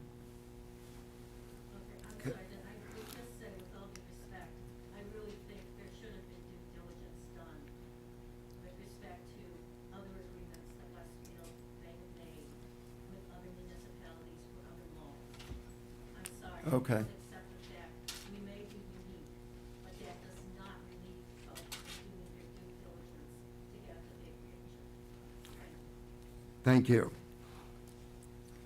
Anybody else on the board have any questions? Maybe just a final comment. It's kind of in response to your comments about the property tax burden. Just as kind of a final comment for me explaining why I'm voting against this. My main reason for voting against this business district isn't actually the issue of really defining blight, which I've brought up in the past. For me, the main issue is I think there's a really fundamental mismatch here between the problem that has been identified and the solution that has been proposed. And I know that this has been a long process of problem solving. Westfield's problem that you've identified is the property tax burden. It's the high cost of doing business in Cook County. And I totally agree that it's obviously a burden. It's a burden that impacts every business in this community that has a brick and mortar storefront. But the solution doesn't solve any of the root causes of the property tax burden. Instead, the solution plays with the sales tax. And so this solution, it doesn't actually decrease the property tax burden for Westfield or any other business in the community, but instead kind of allows Westfield to pass on a lot of the cost of doing business to the consumers. And I think, as some people mentioned, it's important to keep in mind that consumers also deal with the burden of high taxes and the high cost of living in Cook County. In our survey results tonight, one of our lowest community scores is cost of living. The majority of Skokie residents understand that the cost of living in this area is pretty immense. So I think the solution doesn't match the problem. I think there's a mismatch policy-wise here, and I think to me that's not a great sign of great policy making. I think the best policy solutions tend to focus on the root causes of the problem. Yeah, that's just my final comment. Okay, thank you. Call the roll, please. Trustee Sutker, Aye. Trustee Robinson, Aye. Trustee Kuhn, Aye. Trustee Johnson, Nay. Trustee Pure Slovin, Aye. Trustee Klein, Aye. Mayor Menders. Aye, the motion passes. Mayor, that would complete my report for this evening. Thank you. The next subject on the agenda is the 2022-2023 CDBG Public Hearing Number 4. Carrie Haberstich.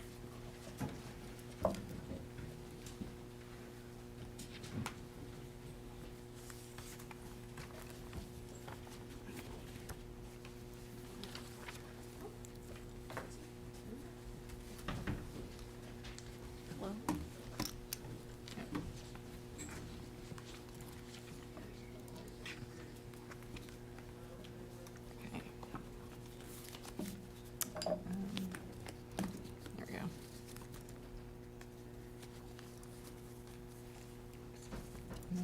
Share screen. There you go. Good evening. Actually, I'm Davorka Kerincek, new Deputy Community Development Director and Neighborhood Services Manager. I will do tonight's presentation. Carrie was helping me, and she will be here to answer questions and help me with that. Tonight's public hearing is being conducted to obtain final input to the village's Community Development Block Grant, CDBG, one-year action plan for program year 2022, also known as fiscal year 2023. Plan approval public hearings are usually held in March of each year, following the 3 other public hearings held in the preceding months of December, January, and February. This hearing is the 4th hearing, and it will conclude with the board's formal consideration and anticipated approval of the action plan prior to the submittal of the plan to the U.S. Department of Housing and Urban Development, known as HUD.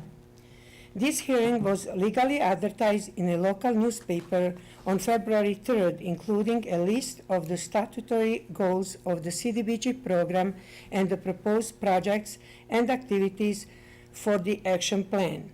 Preliminary draft copies of the plan were available at www.skokie.org 2023 for a 30-day public review period. No comments were submitted by the public. The 5-year consolidated plan is a comprehensive plan for CDBG. Its guide to prioritize funding decisions.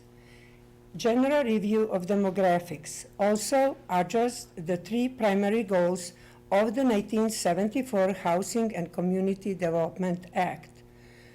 First is provide decent housing, second, provide a suitable living environment, and third, expand economic opportunities. The 1-year action plan is an annual application to HUD for entitlement funding. Also distribute funds to address village goals and objectives. This year action plan is actually 3rd year of implementing the current consolidated plan. A Skokie CDBG program will provide a better quality of life for low moderate income residents through bricks and mortar projects and service activities. We have 5 goals altogether. Our first 3 are under capital improvements. First is ensure housing is affordable, accessible, and suitable. Second is improve infrastructure, and third is to improve facilities. Fourth goal is under services and is to provide financial assistance for programs and services.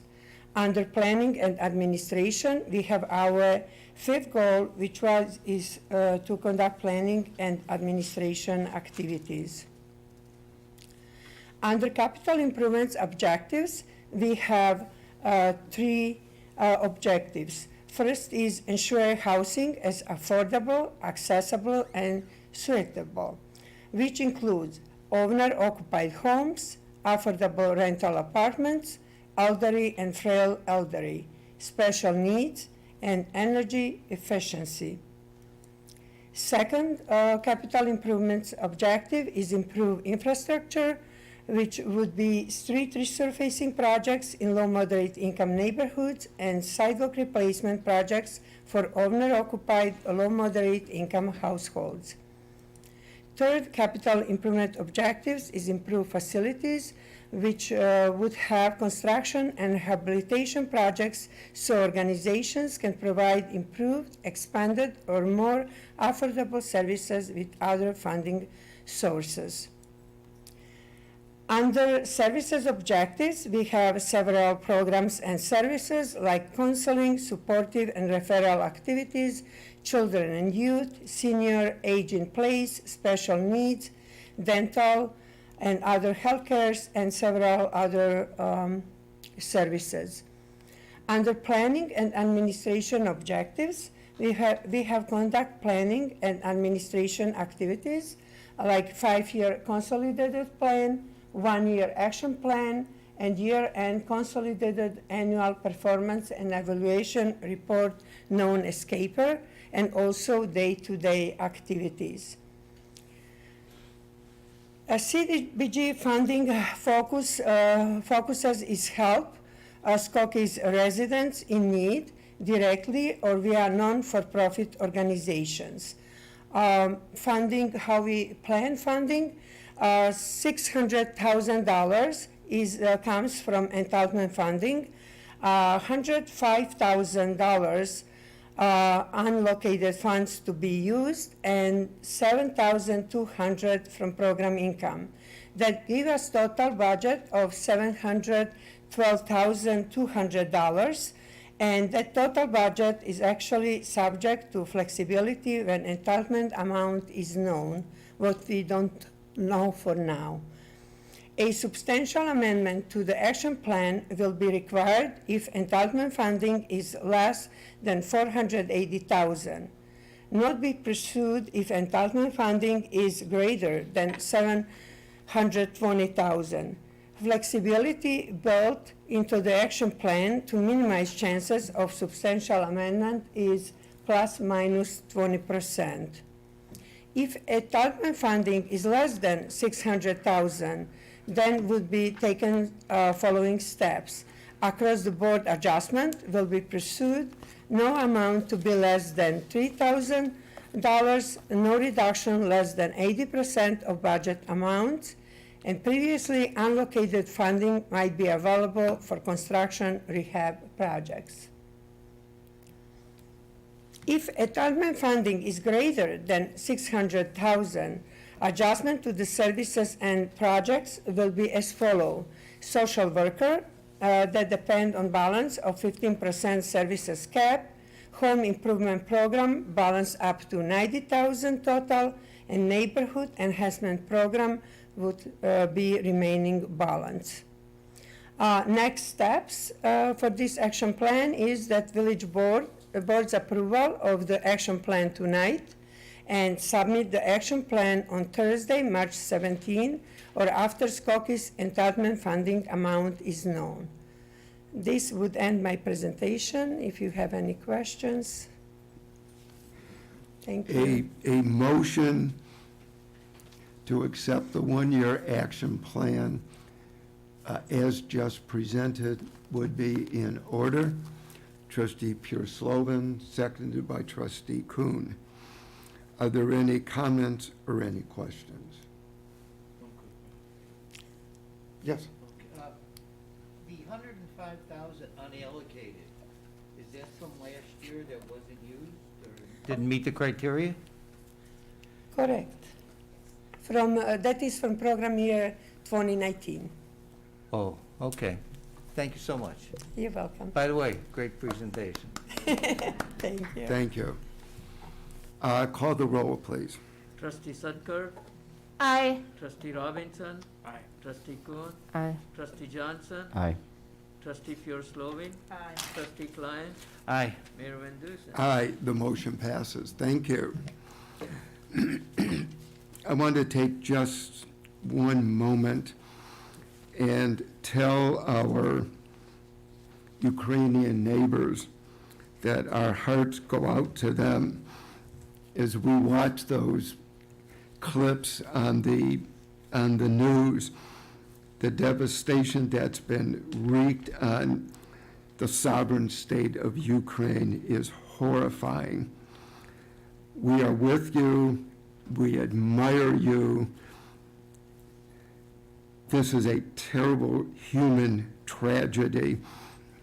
And if anybody wishes to be helpful to the Ukrainian community, there are a couple organizations that I could direct you toward. These both were in the New York Times just the other day. One is called Direct Relief, which is one of the world's largest distributors of donated medical supplies. Over the past 6 months, it has provided Ukraine with $26 million in medical aid.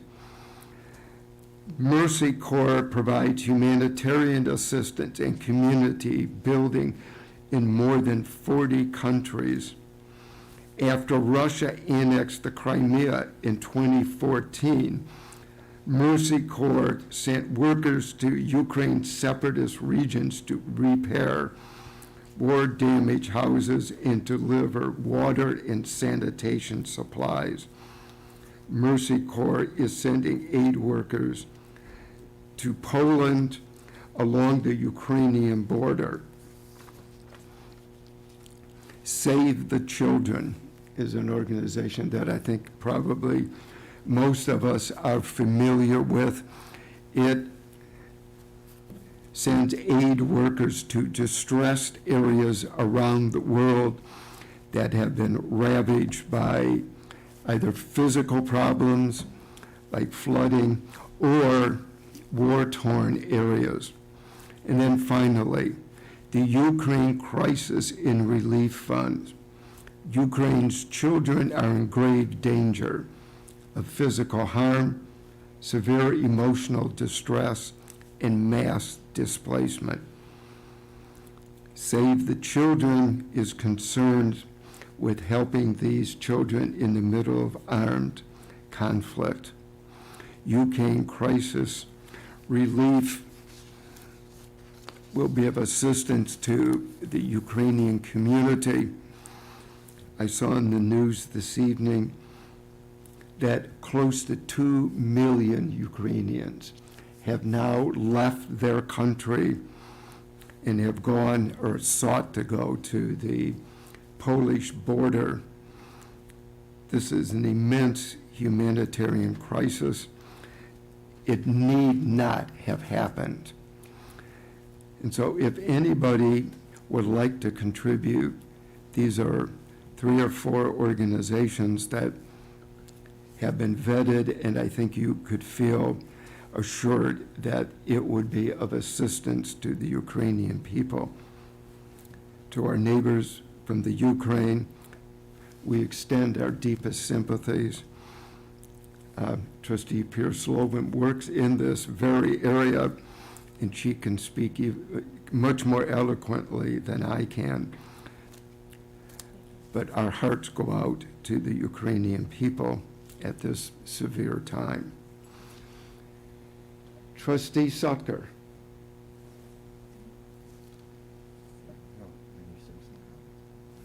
Oh, I'm sorry. Is there anybody who wishes to address the village board?